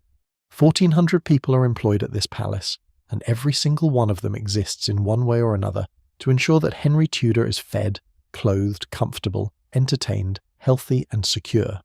The entire operation, this enormous, complex, mind-bogglingly expensive operation, is a life support system for one man. And that man is sitting at the high table right now, eating porpoise and drinking Rhenish wine and talking to the French ambassador about something that makes them both laugh. And from here he looks almost ordinary. Just a large, aging man at dinner party. You would never guess from looking at him that his stool has its own attendant, that his bread has been tested for poison, that his chair has been reinforced to bear his weight, that his leg ulcers are seeping through their bandages under the table, and that in 6 months he will be dead. But then the Tudors have always been good at surfaces. Let's talk about the woman who is. Right now, sitting at the high table beside the king, smiling graciously at the French ambassador, and trying very hard not to. Think about the fact that she was nearly burned alive this summer. Catherine Parr is 34 years old. She's the 6th wife of Henry VIII, and the fact that she is still alive is by any reasonable measure something of a miracle. Of her 5 predecessors, 1 was divorced, 1 was beheaded, 1 died in childbirth, 1 was divorced, and 1 was beheaded. The pattern is not encouraging. Catherine knows this. She thinks about it constantly, and yet here she sits, dressed in a gown of deep blue silk embroidered with silver thread, her auburn hair tucked beneath a French hood, her face composed in an expression of serene attentiveness that conceals what must be, underneath, a state of permanent low-grade terror. Catherine is clever, genuinely, formidably clever. She's one of the most educated women in England. She reads Latin and Greek. She has published a book, Prayers or Meditations, a collection of devotional texts, making her the first woman to publish a book in English under her own name. She's interested in theology, particularly the Reform theology that is sweeping through parts of Europe. And she's gathered around her a circle of like-minded women, ladies-in-waiting who read and discuss Protestant texts and who share Catherine's belief that the English Church should continue its movement away from Rome. This interest in Reformed theology is what nearly killed her. The sequence of events unfolds earlier this year in the spring and summer of 1546, and it begins, as so many Tudor disasters begin, with a conversation. Catherine is in the habit of discussing religion with Henry, debating points of theology, presenting arguments for reform, engaging the king's intellect in conversations that Henry, an intelligent and well-read man, initially enjoys. But Henry's enjoyment has limits, and Catherine has been pushing against them.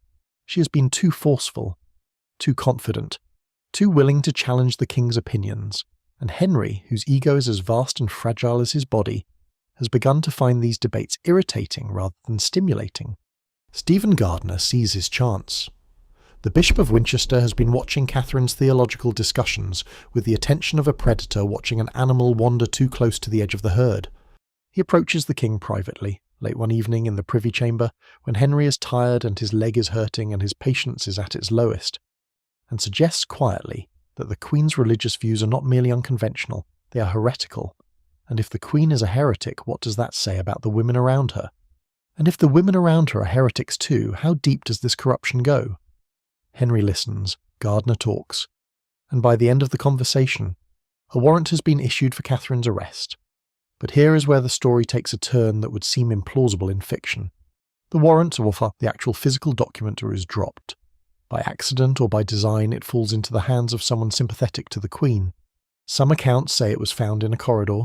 Others say one of the King's physicians, Thomas Wendy, deliberately alerted Catherine to the danger. Either way, Catherine learns that she is about to be arrested for heresy, and she does something remarkable. She does not run, she does not panic, she does not deny her beliefs. She goes to the King. She finds Henry in the privy garden sitting beneath a canopy, his swollen legs propped up on cushions. And she begins to talk, not about theology, not directly. She talks about how much she values their conversations. She talks about how she has been discussing religion only to distract the King from the pain in his legs, to take his mind off his suffering. She tells Henry that she would never presume to instruct him on matters of faith. She tells him that in all things she defers to his wisdom, his learning, his superior understanding. She is, in other words, performing the most dangerous act of theatre of her life, a woman who genuinely holds reform beliefs, telling the most powerful man in England that she has no beliefs of her own, only his. Henry incredibly believes her, or at least he chooses to believe her, which in Tudor politics amounts to the same thing. When Wriothesley arrives the next day with a group of guards to arrest the Queen, Henry waves them away.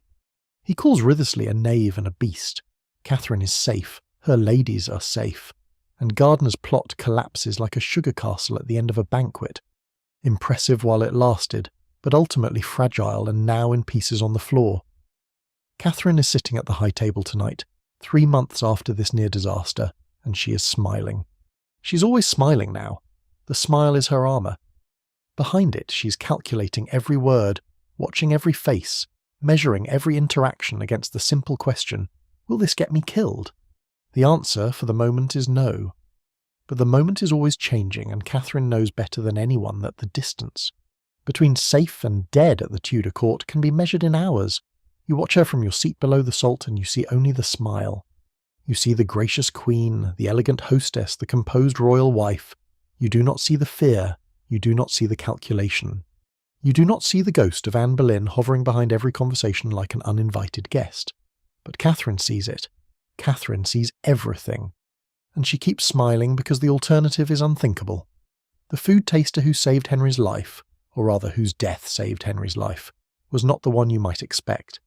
Let us go back to the case of Richard Roos, because the details are stranger and darker than the summary I gave you at the start, and they tell you something essential about the relationship between food and power at the Tudor court. It was February of 1531. Bishop John Fisher, a man of enormous learning and stubborn conscience who had been one of Catherine of Aragon's most vocal defenders, was hosting a dinner at his London residence in Lambeth. The main course was porridge, a thick broth that was a staple of 16th century dining, and it was prepared, as always, by Fisher's cook Richard Roos. Except that on this particular evening Roos added something to the pot. White arsenic, according to the later investigation, a fine, white, tasteless powder that dissolved into the broth without trace. Fisher ate some of the porridge.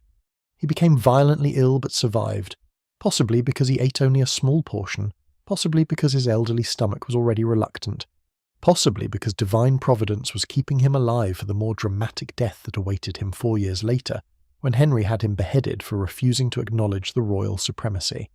But 2 other people at the table were not so fortunate.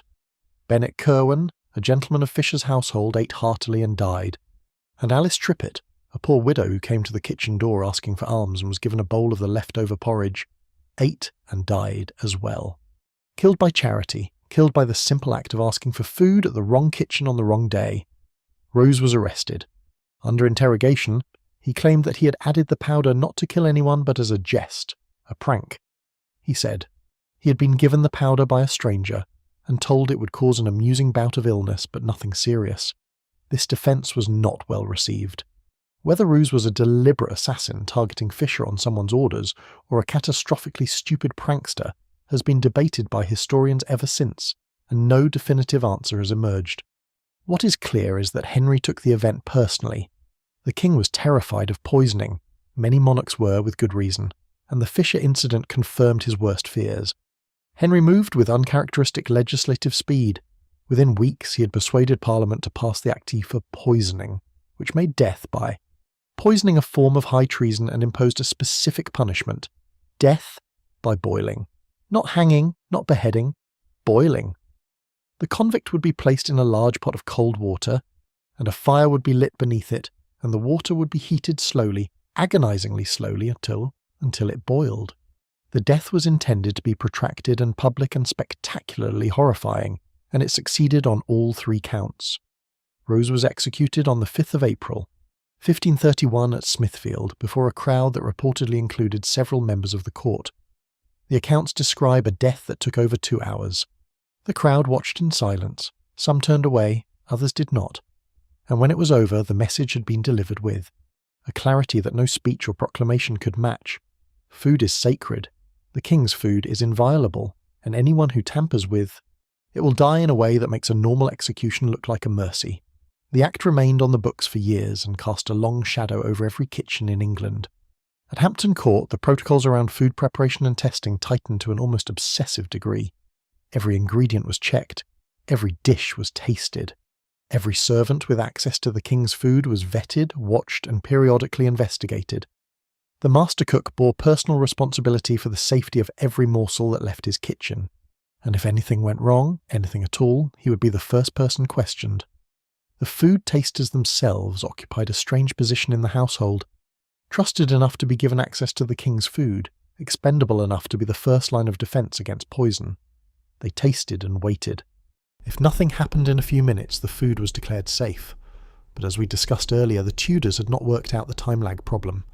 A slow-acting poison would sail past the tasters without raising any alarm, and the food would reach the king's lips carrying its secret cargo while the tasters stood by, feeling perfectly well. In practice, the most likely form of poisoning at the Tudor court was not arsenic or belladonna, or any of the dramatic poisons of popular imagination. It was spoiled food. In a kitchen producing 800 meals a day, in an era before refrigeration, in a building where the ambient temperature near the fires could reach furnace levels, the risk of food contamination was enormous. Meat went off quickly, fish went off faster. Dairy products were an adventure in microbiology. And the elaborate sauces and spices that characterized Tudor cooking were not merely flavoring. They were camouflage, designed to disguise the taste and smell of ingredients that were, by modern standards, well past their prime. The king's food was prepared separately in its own section of the kitchen by its own cook, with its own ingredients.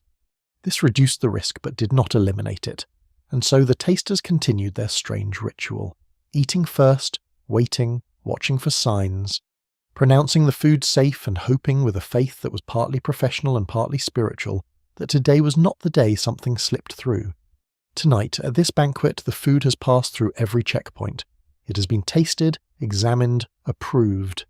It is sitting before you on the table, warm and fragrant and safe, and you eat it with the casual confidence of someone who has never had to wonder whether the porridge might kill them. Richard Roos did not have that luxury. Neither, for that matter, did the king. The French ambassador is telling a story, and the high table is laughing.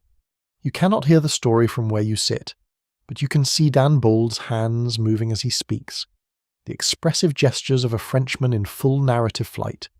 And you can see Henry leaning slightly forward, his heavy face creased with what appears to be genuine amusement. This is significant.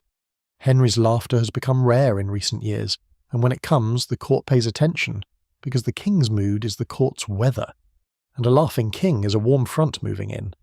Claude Danbeau is 50 years old, a soldier and diplomat who has served Francis I of France with the same dogged loyalty that Norfolk has served Henry. He fought at the Battle of Pavia in 1525, was captured by the imperial forces, and spent time as a prisoner before being ransomed. He rose through the French military hierarchy with steady competence, eventually becoming Admiral of France in 1543, a title that is less about sailing ships and more about commanding respect. He is not an intellectual. He is not particularly charismatic, but he is reliable, presentable, and skilled at the rituals of diplomacy, which makes him the perfect man to send to Henry's court for the ratification of the Treaty of Ardres. The treaty itself is a piece of diplomatic pragmatism. England and France have been at war, on and off, for the better part of Henry's reign. The most recent conflict ended inconclusively. Both sides spent enormous amounts of money, lost many soldiers, and gained very little, and now both kings want peace. Henry, because he is running out of money and running out of health. Francis, because he has his own problems on his eastern frontier with the Habsburgs. The Treaty of Ardres gives both men what they want, a breathing space. It is not a permanent peace. Nobody believes it will last. But it buys time, and in the world of 16th century diplomacy, time is the most valuable commodity there is. Dan Bowl arrived on the 20th of August with 200 French companions, diplomats, soldiers, servants, attendants, and the inevitable gaggle of French courtiers who attached themselves to any diplomatic mission that promised good food and interesting gossip. Henry met them at Hampton Court with 1,300 of his own court, turning the ratification into the kind of spectacle he excels at, a 6-day festival of banquets, hunts, masks and entertainments designed to convince the French that England is powerful, prosperous, and culturally sophisticated. This is the diplomacy of the table, not the negotiation that has already been concluded by the professionals. This is the performance, the demonstration, the show, and Henry is determined that it will be the greatest show the French have ever seen, because his pride demands it, and because somewhere in the back of his mind, he may suspect that this will be his last chance to perform. The banquets alone are staggering in their scale. Each night, the great hall is transformed. Different arrangements of dishes, different subtleties, different musical programs, different entertainments. One evening features a masque, a dramatic entertainment in which costume performers act out allegorical scenes, combining dance, music and poetry in a spectacle that is part theatre and part propaganda. Henry, in his younger days, loved to participate in masques himself, appearing first in disguise and then, at a carefully staged moment, dramatically revealing himself as the king. By 1546, his physical condition no longer permits this kind of theatrical athleticism, but he watches from his chair with an intensity that suggests he is performing the parts in his mind, his swollen body still and his imagination still dancing. Another evening features a hunt in the palace grounds, with deer driven into an enclosed area where the ambassadors can shoot them from horseback. Hunting is the great pastime of the English aristocracy, and Henry, who once rode all day without tiring, who killed stag and boar and even, on one celebrated occasion, chased a deer for miles through the Windsor forest, watches this hunt from a specially constructed viewing stand, cheering the French riders and applauding the kills. His leg makes riding agony, but he refuses to miss the hunt entirely, because to miss the hunt would be to admit weakness. And Henry will admit many things before he admits weakness. Yet another evening features a display of fireworks, an expensive and relatively new form of entertainment that has been imported from Italy. The fireworks are set off from the riverbank, their reflections doubling in the dark water of the Thames, and the court watches from the windows of the palace as bursts of coloured fire, red, gold, silver, green, arc across the sky and rain down in showers of sparks.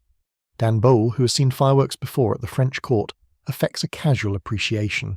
His secretary, who has not, watches with an open mouth. The cost of all this, the banquets, the hunts, the masks, the fireworks, the housing and feeding of 1,500 people for 6 days, is astronomical. The Tudor accounts are incomplete, but estimates suggest that the entertainment of Dan Bowl cost the crown several £1,000s, a figure that would be eye-watering at the best of times and is especially painful now, when the royal treasury has been drained by years of war and the dissolution of the monasteries has failed to generate the long-term revenue that Cromwell promised it would. But Henry does not care about the cost, or rather, he cares, but he cares more about the impression.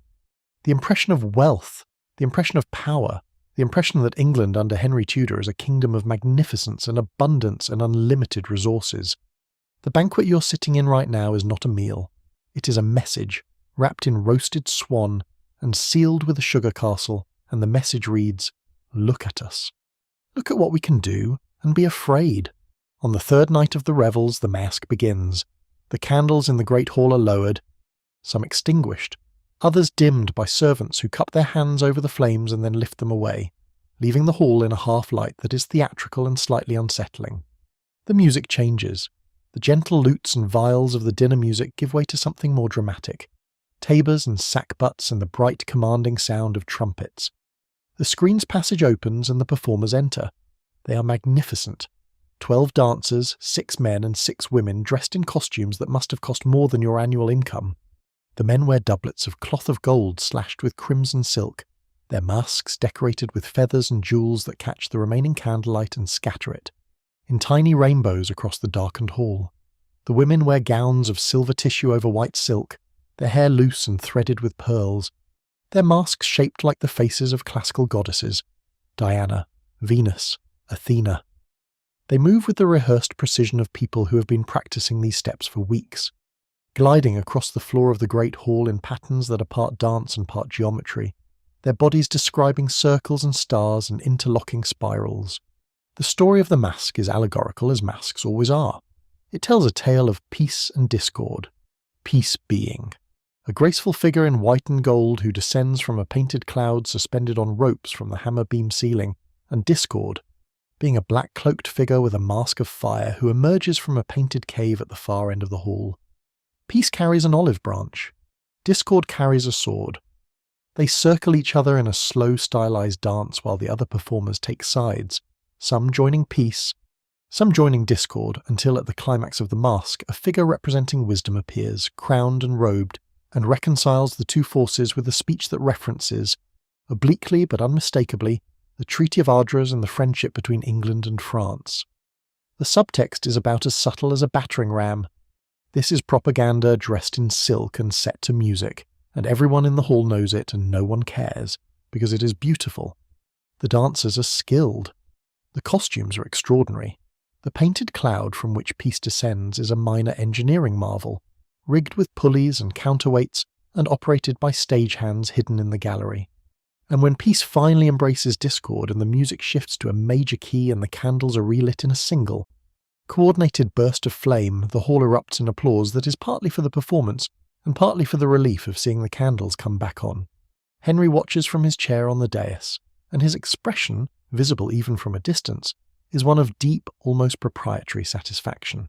He loves masks. He has always loved masks.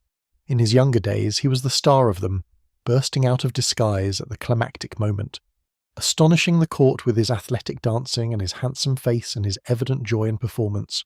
Those days are gone. The body that once leaped and spun across these floors is now confined to a reinforced chair, but the love of spectacle remains.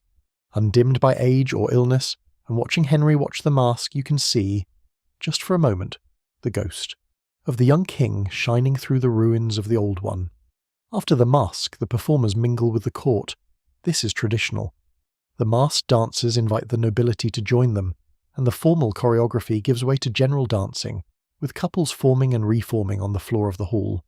Dan Bowl dances with evident enjoyment, his diplomatic reserve giving way to something more spontaneous as the music carries him. Several of the younger courtiers dance with barely concealed competitiveness, each one trying to outperform the others with higher leaps and more elaborate footwork. The women dance with the careful grace of people who know they are being watched, their movements precise and economical, their smiles fixed. You do not dance. Dancing at a state banquet when you sit below the salt is not exactly forbidden, but it is not exactly encouraged either, and the risk of drawing attention to yourself by stumbling through a galliard in front of the French ambassador outweighs whatever pleasure the dance might provide. You sit at your table and watch, nursing your ale, tapping your foot quietly beneath the table in a private, invisible dance of your own. The chaplain beside you is asleep. At some point during the masque, the combination of ale and warmth and the gentle rhythm of the music overcame his resolve, and he is now slumped against the wall behind the bench, his mouth slightly open, his cassock rumpled.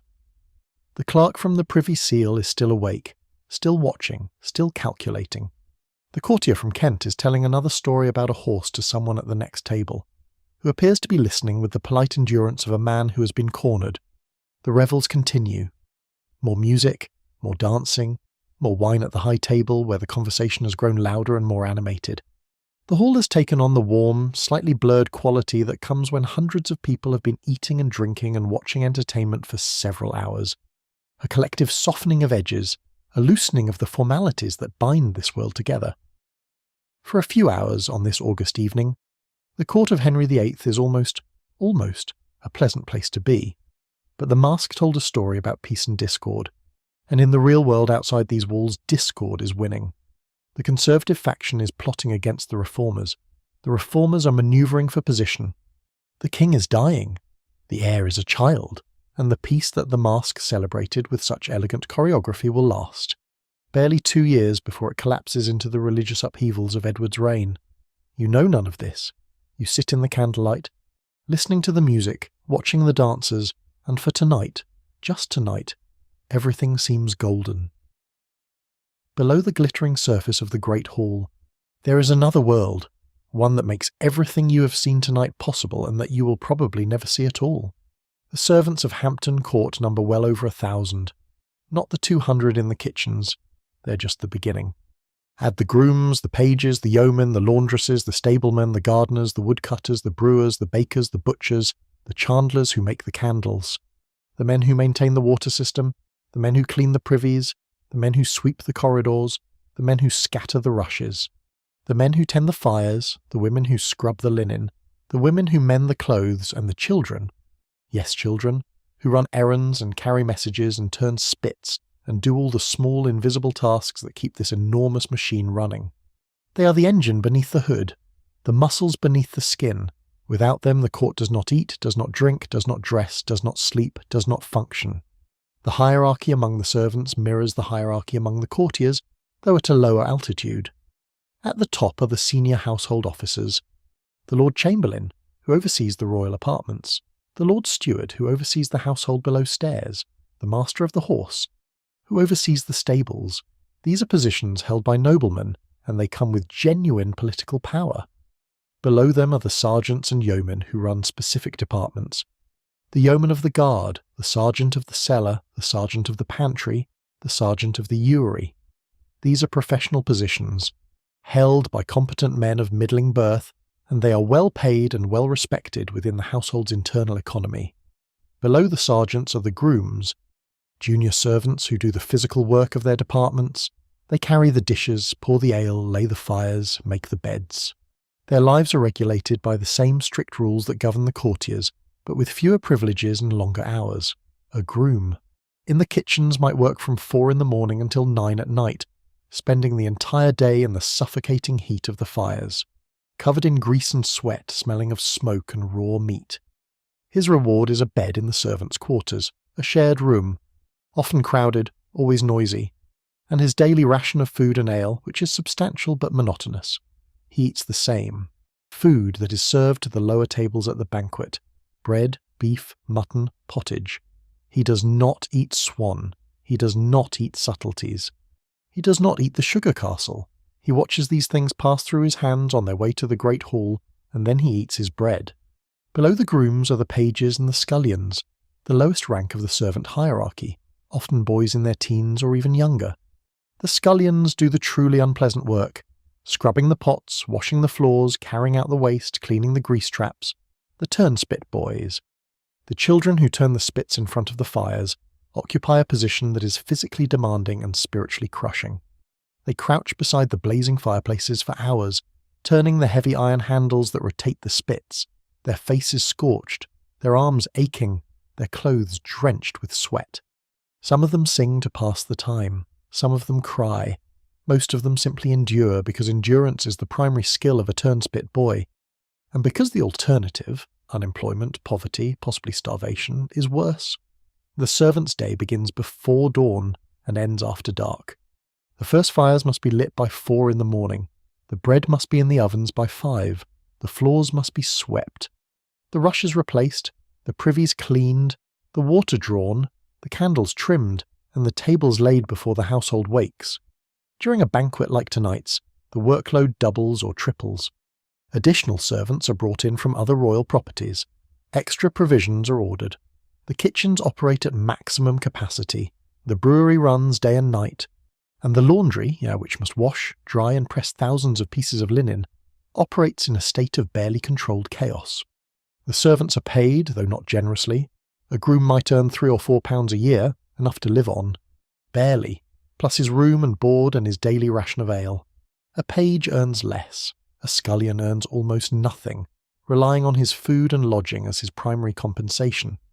The senior officers, by contrast, earn substantial salaries, supplemented by perquisites, the right to sell used candle stubs, to keep leftover food, to claim worn-out linens. These perquisites, which seem trivial, can add up to a significant income, and the competition for positions that carry them is fierce. But the most valuable thing the servants have is not their salary. It is their position, their physical proximity to the powerful. A groom who serves in the Great Hall hears conversations. A page who carries messages between the Privy Chamber and the Council Chamber knows who is meeting whom. A laundress who handles the Queen's personal linen knows things that would be of enormous interest to the right people. Information is the true currency of the Tudor court, and servants have access to it in quantities that would astonish their employers. This is why the household regulations are so strict. The Eltham Ordinances, or the rules drawn up in 1526 to govern the royal household, include specific provisions about servant behaviour, servant access, and servant discretion. Servants are forbidden from repeating what they hear. Servants are forbidden from entering rooms above their station. Servants are forbidden from entertaining visitors in their quarters, from leaving the palace without permission, from gambling, from fighting, and from keeping dogs. That last prohibition is repeated so frequently in the records that one can only conclude it was spectacularly ineffective. You never see the servants, not really. They move through your field of vision like extras in a play, necessary, functional, invisible. The plate appears before you, the cup is filled, the candle is trimmed, the used trencher is removed, and the person who did all of this is already gone, moving to the next table, the next task, the next small act of service, in the endless, exhausting performance that keeps the court of Henry VIII running. The religious fault lines at Henry's court in 1546 run deep, and they run right through the middle of this banquet. To understand them, you need to understand what Henry has done to the English Church, and what he has not done. Henry has broken with Rome. He has declared himself supreme head of the Church of England. He has dissolved the monasteries, seized their lands, sold their treasures, and redistributed their wealth among his supporters. He has executed Catholics who refused to acknowledge his supremacy, including Thomas More and John Fisher, two of the most respected men in England, and he has executed Protestants who pushed reform too far or too fast. But here is the confusing part. Henry has not become a Protestant. He has become something that does not have a name because he invented it. He wants the English Church to be Catholic in theology but Protestant in structure. The same Mass, the same sacraments, the same doctrines, but without the Pope. He wants to keep everything about the old religion except the part where someone in Rome tells him what to do. This is not a principled theological position. It is the religious equivalent of wanting to eat your cake and have it too, and it has produced a church that is neither fish nor fowl and a court that is deeply, dangerously divided. The Conservative faction, led by Gardiner and Norfolk, wants to hold the line. They want the old ceremonies, the old doctrines, the old Latin Mass. They have the king's ear because Henry, despite his break with Rome, is at heart a conservative in matters of theology. He still believes in transubstantiation, the doctrine that the bread and wine of communion literally become the body and blood of Christ. He still believes in confession. He still attends Mass daily, and the chapel at Hampton Court is decorated with the same elaborate furnishings, altarpieces, vestments, jewelled crosses, that you would find in any Catholic church in Europe. The Reform faction, led by Seymour and Cranmer, the Archbishop of Canterbury, wants to push further. They want English language services, they want simpler ceremonies, they want theology that is closer to what Luther and Calvin are preaching on the continent. And they have the future on their side because young Prince Edward is being educated by tutors who are quietly but firmly Protestant. And when Edward becomes king, which everyone expects to happen sooner rather than later, the reformers will be in the ascendant. The result is a court caught between two tides. On any given day, either faction might feel ascendant depending on the king's mood, the king's health, and the king's most recent conversation. Anne Askew, the young Protestant preacher, was burned at the stake in July, a victory for the Conservatives. But Catherine Parr survived her near arrest, a setback for them. The Duke of Norfolk is still powerful, a sign that the old guard retains its influence. But Anthony Denny controls access to the Privy Chamber, a sign that the reformers are positioned for the succession. At the banquet tonight, these tensions are invisible but omnipresent. Gardiner and Seymour do not sit near each other. They do not speak to each other.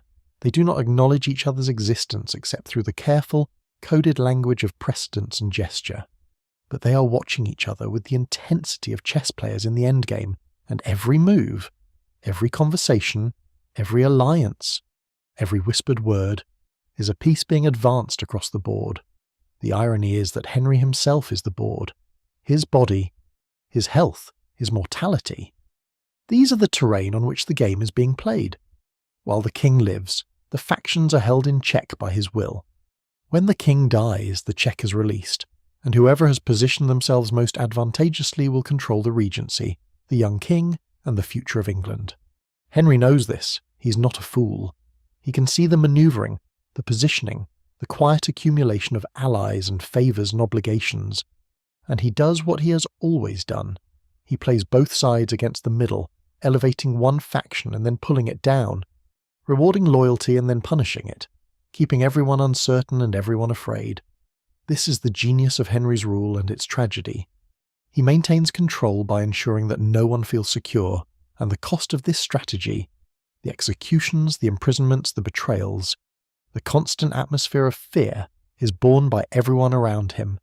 At your table you feel none of this, or rather, you feel it the way you feel weather, a pressure in the air, an instinct that something is coming, a vague unease that has no specific source but settles over the room like a light mist.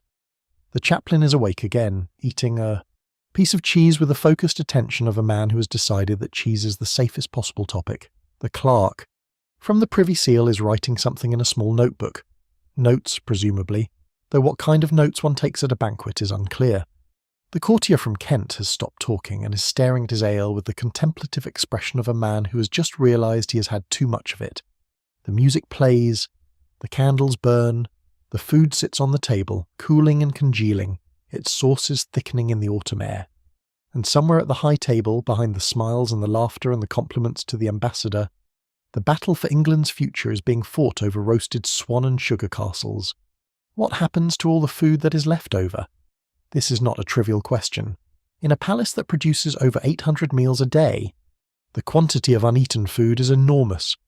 Half-finished pies, bones with meat still clinging to them, untouched dishes that arrived at tables where appetites had already been satisfied. They use trenchers of bread soaked with sauces and juices. This food does not go to waste, because in Tudor England, waste is a sin, and the management of leftovers is a moral obligation encoded in the household regulations with the force of law. The system works like this. When the meal is finished, the servants clear the tables, collecting the uneaten food into baskets and carrying it to the almonry, the department responsible for the distribution of alms. The almoner, a senior officer of the household, oversees this process, and his role is one of the oldest and most respected in the English court. The almoner takes the leftover food, the bones, the scraps, the used bread, and distributes it to the poor who gather at the palace gates.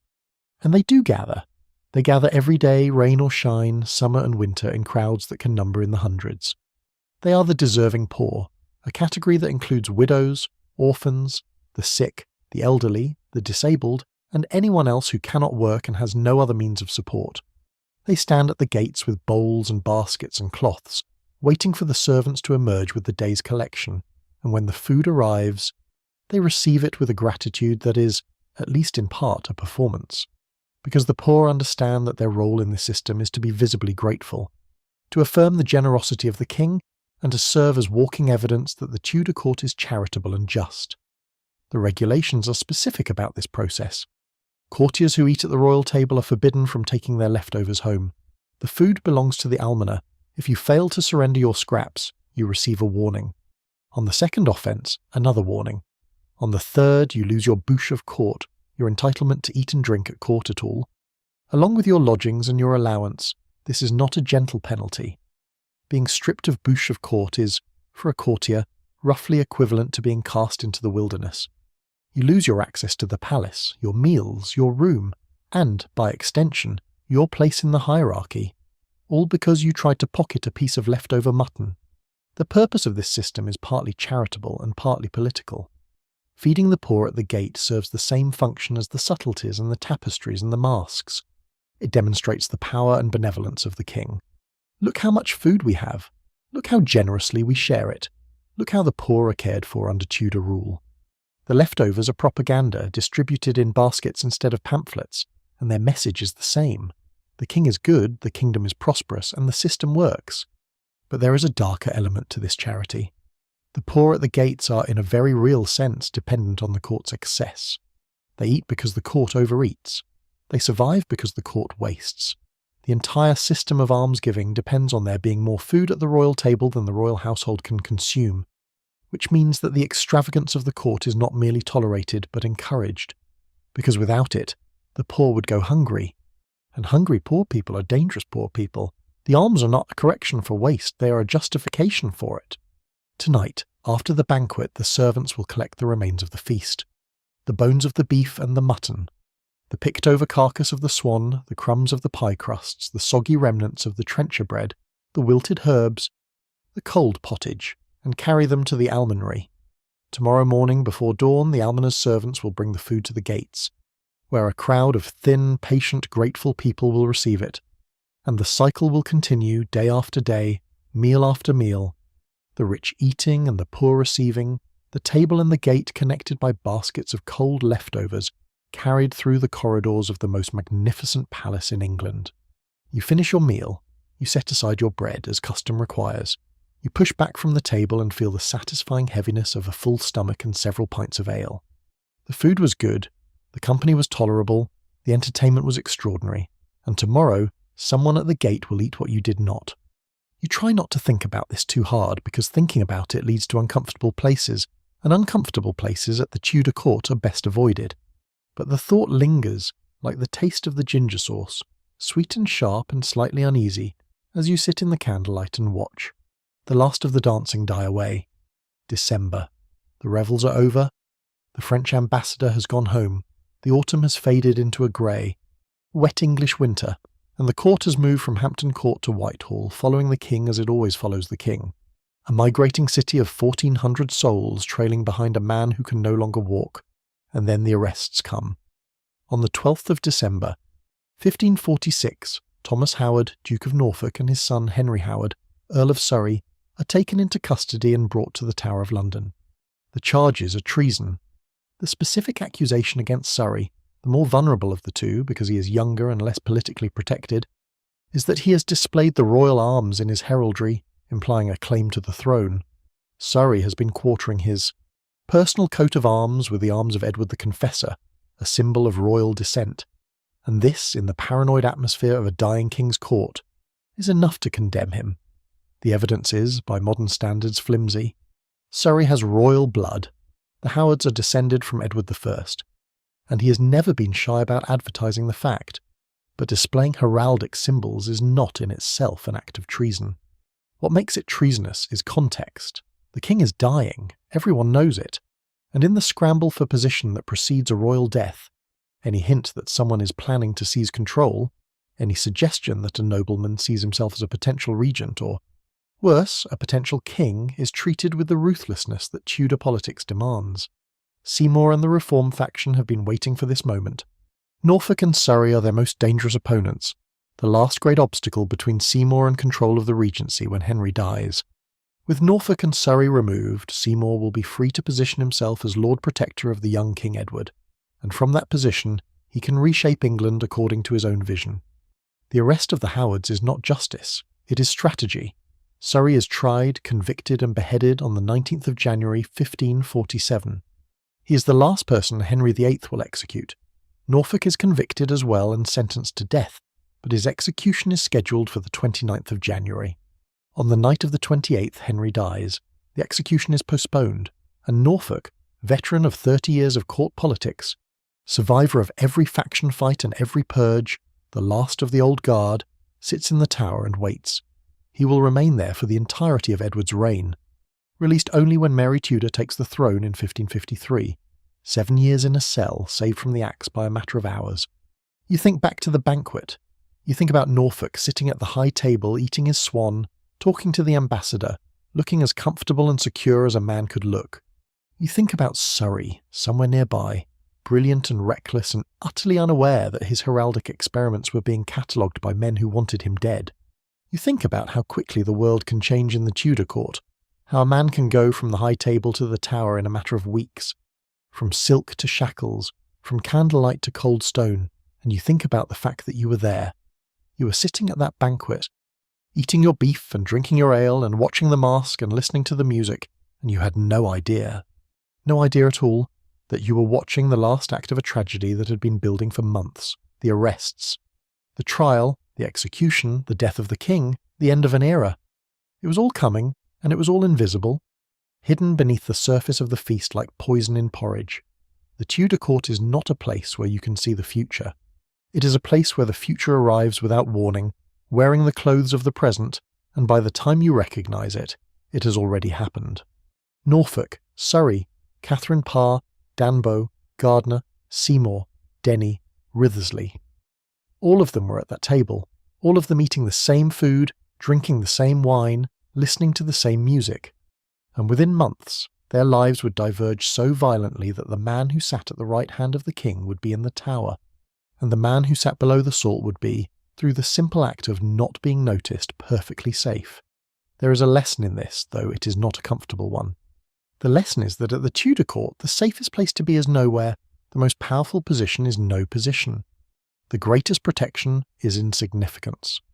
And the key to survival, the single, unwavering, golden rule that separates those who live from those who die, is this: do not be interesting.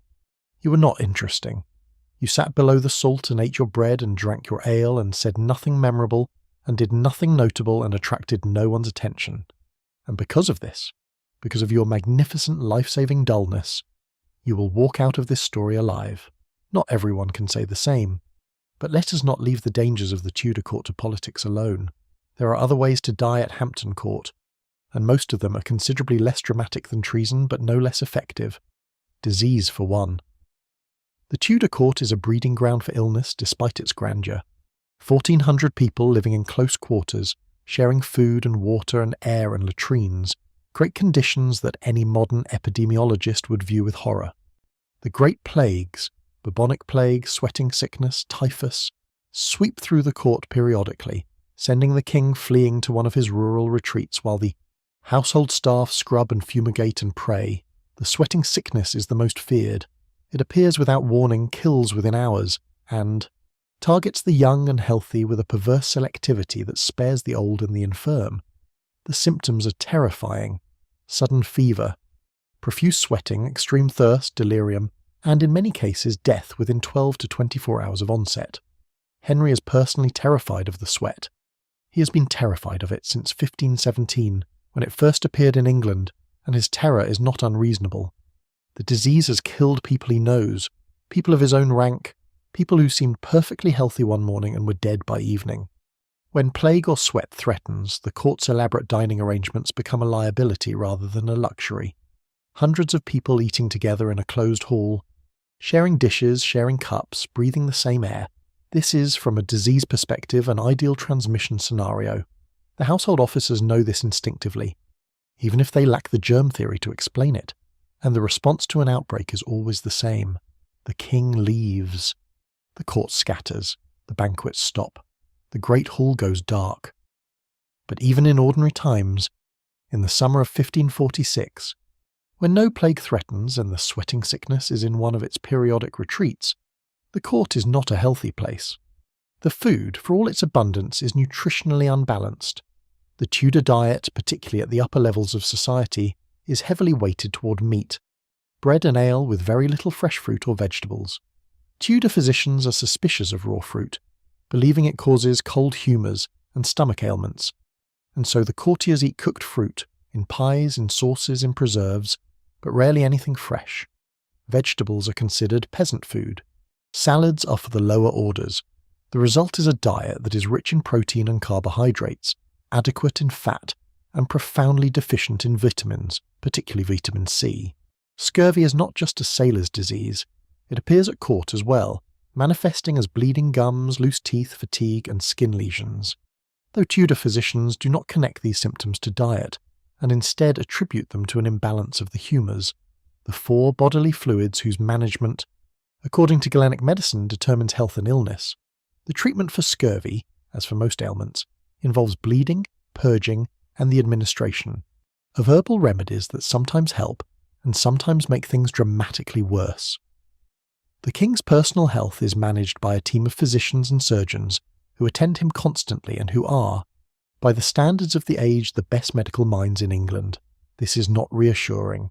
Tudor medicine is a blend of ancient theory, folk tradition, and inspired guesswork, and its practitioners, however well-intentioned, are working without any understanding of infection, bacteria, or the circulatory system. Henry's leg ulcers, the chronic suppurating wounds that have plagued him since his jousting accident, are treated with poultices and plasters and occasional cauterization, none of which address the underlying vascular problems and most of which introduce additional infection. His obesity is treated with dietary recommendations that Henry ignores. His constipation is treated with purges, his headaches are treated with bleeding, and his temper is treated with absolutely nothing, because no physician in England has the courage to tell the king that his anger might be a medical issue rather than a personality trait. The stench of Henry's legs pervades the privy chamber. The gentlemen who attend him are accustomed to it, in the way that one becomes accustomed to any persistent unpleasantness, but visitors notice it immediately. The Spanish ambassador, writing to Charles V, described it with the careful understatement of a man who needed to convey the information without insulting the king. The monarch's health, he wrote, was not entirely satisfactory, and the air in the royal apartments was noticeable. At least one foreign visitor is said to have excused himself from the privy chamber after only a few minutes, unable to bear the smell. You, at your table in the great hall, are far enough from the king that the smell does not reach you. This is, in its own way, a privilege. The courtiers who sit closest to Henry, the ones who enjoy the greatest honour and influence, are also the ones who must endure the greatest proximity to his failing body. Power at the Tudor court comes with a pungent cost, and as you sit at your humble seat below the salt, breathing clean air and eating safe food and enjoying the blissful anonymity of irrelevance, you cannot help but wonder whether being important is really worth it. January 1547. The feast is over, the celebrations are over, the revels and the masques and the 6 days of banqueting and triumph are over, fading into memory like the smoke from the last firework. The court has moved to Whitehall, and the king has retreated to his private apartments, and the world outside is cold and grey and waiting. Henry is dying. Everyone knows it now. The pretense of health, the fiction of vigour, the careful performance of normalcy, all of it has collapsed under the weight of the king's body and the truth of his condition. He can no longer be carried to the great hall for meals. He can no longer receive ambassadors in the presence chamber. He eats in his bedroom, attended by Denny and a small circle of privy chamber servants, and the food that arrives, still elaborate, still plentiful, still tested and tasted and presented with ceremony, is the food of a dying man eating out of habit rather than appetite. His legs have worsened. The ulcers, which have been suppurating for a decade, have become grossly infected. The flesh around them swollen and discoloured. The bandages changed multiple times a day and discarded in baskets that the servants handle with undisguised reluctance. The physicians apply their poultices and their plasters and their prayers, and nothing helps, and Henry lies in his enormous bed and stares at the ceiling and rages at the pain. His temper, always unpredictable, has become volcanic.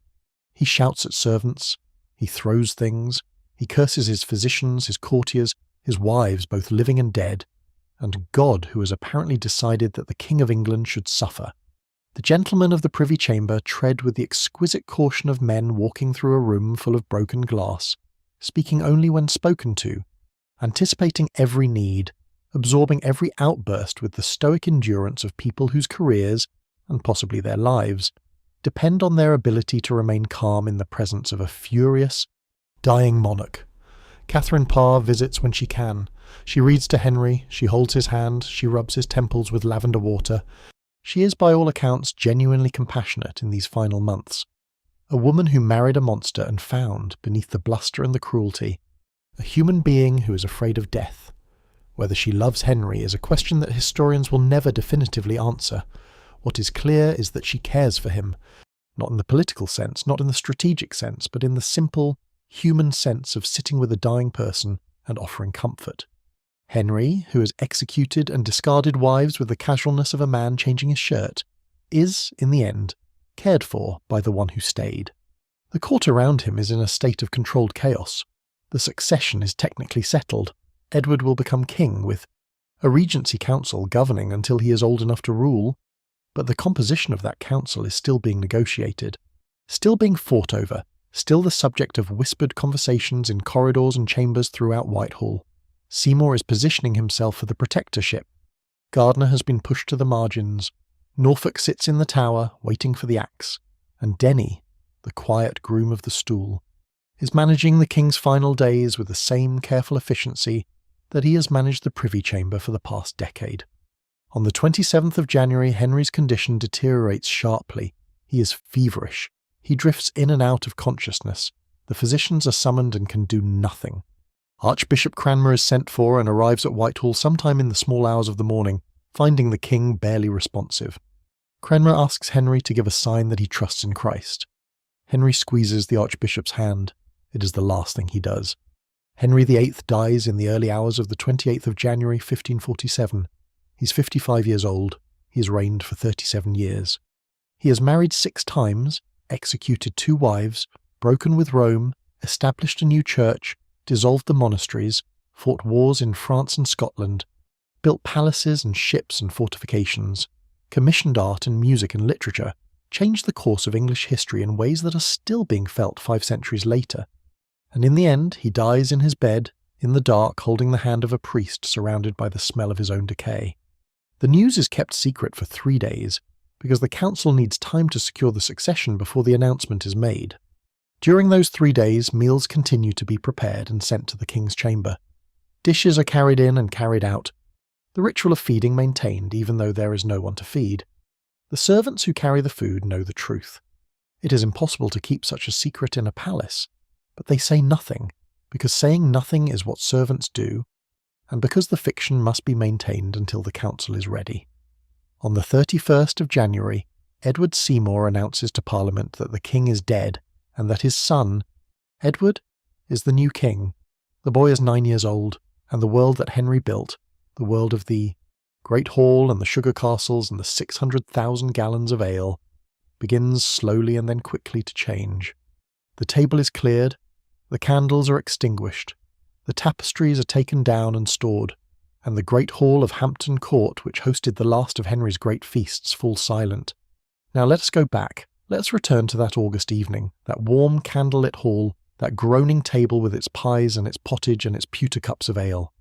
Let us sit again in the seat below the salt, next to the sleeping chaplain and the watchful clerk and the chatty courtier from Kent. And let us watch the feast one more time, knowing what we now know. Look at Henry, there on the dais, enormous and ruddy and still capable of laughter. In 5 months, he will be dead.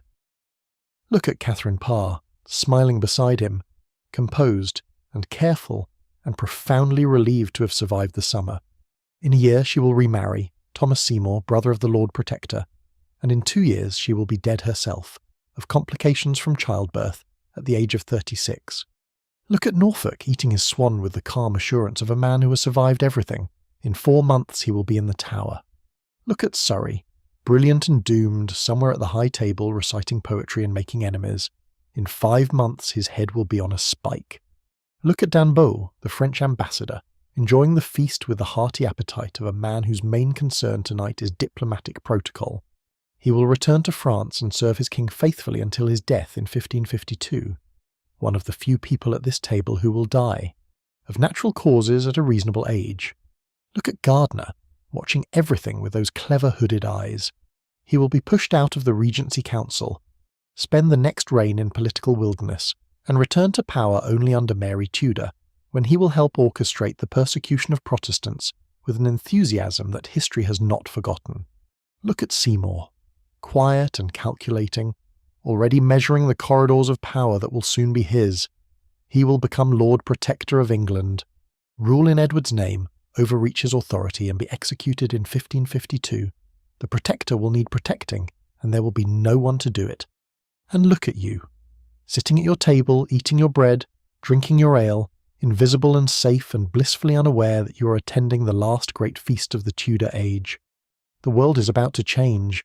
The old religion is about to be swept away.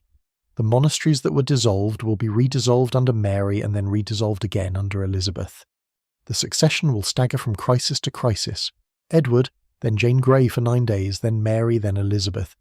each transition accompanied by its own round of arrests and executions and reversals, and the great hall of Hampton Court, which hosted this magnificent, terrifying, extravagant evening, will never see anything quite like it again. But tonight it is still perfect. The tapestries glow, the candles burn, the music plays, the food is warm, and the ale is cold, and the sugar castle gleams on the high table like a tiny edible kingdom. The king is alive. The queen is safe. The ambassador is impressed. And you anonymous, insignificant, beautifully invisible courtier from Buckinghamshire, are witnessing something that historians will write about for centuries. You do not know this. You cannot know this. You are just a man at table eating his supper, wondering when. It would be polite to leave, and whether the chaplain should be woken up or left to sleep. You're just a man in a russet doublet, slightly drunk, slightly tired, slightly overwhelmed by the noise and the heat, and the relentless, exhausting spectacle of the Tudor court. But you were there, and that is something. The feast continues around you, the noise softening, the pace slowing, the great wheel of service and ceremony and precedence winding down for the night. Servants clear the last dishes. The musicians play a final gentle piece, a pavane, slow and stately, its notes falling through the candlelit air like leaves from an autumn tree. The candles gutter, the shadows deepen, and the great hall of Hampton Court, with its hammer-beam angels and its golden tapestries and its ancient, heavy, unchanging beauty, settles into the evening like a ship coming to rest in harbour. You stand, you stretch, you nod to the clerk from the Privy Seal, who nods back. You nudge the chaplain, who wakes with a start and pretends he was praying. The courtier from Kent is already on his feet, heading for the door with the purposeful stride of a man who knows where the nearest privy is. And you follow, stepping out of the great hall and into the corridor beyond, where the air is cool and clean, and smells of nothing more dangerous than stone and linen and the faint lingering ghost of roasted meat. The feast is over. The night is dark. The palace is settling into sleep, its corridors dimming, its fires dying, its 1,400 inhabitants finding their beds and their prayers and their rest. Somewhere in the royal apartments, Henry is being undressed by the gentlemen of the Privy Chamber, his swollen legs unwrapped and rebandaged, his enormous body lowered into his enormous bed, his breathing heavy, his mind, what is left of his mind that is not consumed by pain and suspicion and rage, turning perhaps to sleep, and somewhere at the gate the poor are waiting for tomorrow's bread. The corridor is dark now, lit only by the occasional torch bracketed to the wall, its flame casting long, dancing shadows on the stone floor. You walk slowly, your footsteps echoing softly in the emptying palace, the sounds of the feast fading behind you like music heard from a departing boat. The ale sits warm in your stomach. Your eyes are heavy. The events of the evening, the food, the ceremony, the masque, the political undercurrents, the sheer, dizzying spectacle of it all, replay in your mind like scenes from a dream you're already beginning to forget. You find your way to the lodgings assigned to you, a small room in one of the outer courts shared with 2 other courtiers who are not yet back from the hall. The bed is narrow, the mattress stuffed with straw, the blanket rough but clean. A candle has been left burning on the windowsill, its flame reflected in the diamond panes of glass, throwing tiny, warm squares of light across the ceiling. You sit on the edge of the bed and pull off your boots, which are muddy from the courtyard and stiff from the river damp. Your russet doublet, which has served you faithfully through 3 days and 1 extraordinary banquet, hangs on the back of the door, looking slightly worse for the experience. You lie back on the straw mattress and pull the blanket up to your chin, and the roughness of the wool against your skin is oddly comforting. A small, real, uncomplicated sensation in a world that has been anything but. Through the window you can hear the sounds of the palace settling into sleep, a distant door closing, the murmur of voices in a nearby room, the bark of a dog, one of the many palace dogs that the regulations forbid and the courtiers keep anyway, the soft, rhythmic splash of the Thames against the landing stage, steady as a heartbeat old as England. The candle flickers, the shadows move, and your eyes, which have been wide all evening, wide with wonder, wide with anxiety, wide with the effort of paying attention to everything and remembering to say nothing, finally begin to close. You think about the food, the venison pie, with its coffin of rye and its filling of dried fruit and spice, the roasted capon in its golden almond sauce, the thick, dark ale, sweet and strong and deceptively friendly, the sugar castle gleaming, on the high table like a tiny dream of a palace within a palace. You think about the Abraham tapestries, their golden threads catching the candlelight, their biblical figures frozen in attitudes of prayer and sacrifice and promise. You think about the hammerbeam angels, staring down from the roof with their painted eyes, keeping watch over the feast like wooden guardians. You think about the king, that enormous, complicated, terrifying, dying man sitting at the high table, eating his swan, laughing with the ambassador, unaware, or perhaps too aware, that his body is betraying him and his time is running out. You think about Catherine Parr, smiling her armoured smile, holding the hand of a man who almost killed her and caring for him anyway. You think about the turnspit boys in the kitchen, crouching by the fires, turning the spits, sweating and singing and enduring. You think about the poor at the gate, waiting for tomorrow's bread. And you think about how strange it is, how impossibly, absurdly, beautifully strange, that all of these people, from the king to the scullion, from the queen to the widow at the gate, are connected by the simple act of eating. The table is the centre of this world. Everything radiates from it. Power, politics, religion, art, music, cruelty, charity, love, fear, ambition, defeat. All of it passes through the act of sitting down and breaking bread. And the bread connects them all, the rich and the poor, the powerful and the powerless, the living and the soon-to-be dead, in a web of wheat and yeast and hunger that is older than any kingdom and stronger than any king. Your breathing slows. The candle burns lower. The sounds of the palace grow quieter, softer, further away, until they are less like sounds and more like the memory of sounds, gentle and indistinct. The mattress beneath you seems to soften. The blanket seems to warm. The weight of the evening lifts from your shoulders and dissolves into the dark like smoke. Hampton Court sleeps. The great hall is dark now, the tapestries invisible, the angels watching from the roof in silence. The kitchens are cooling. The fires banked, the ashes settling, the copper pots gleaming faintly in the last embers. The corridors are empty, the courtyard still, the astronomical clock ticking quietly in the gatehouse, measuring the hours and the phases of the moon, and the slow, inevitable turning of the world. And you sleep too.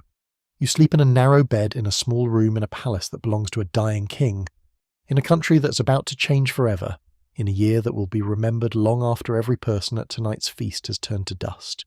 You sleep the deep, warm, untroubled sleep of someone who has eaten well and drunk well and survived another day at the most dangerous table in England. The candle goes out. The darkness is complete. And somewhere in the distance, so faint it might be a dream, you hear the last notes of the pavane, slow, gentle, fading, as the music finally softly stops. End of script. Sweet dreams.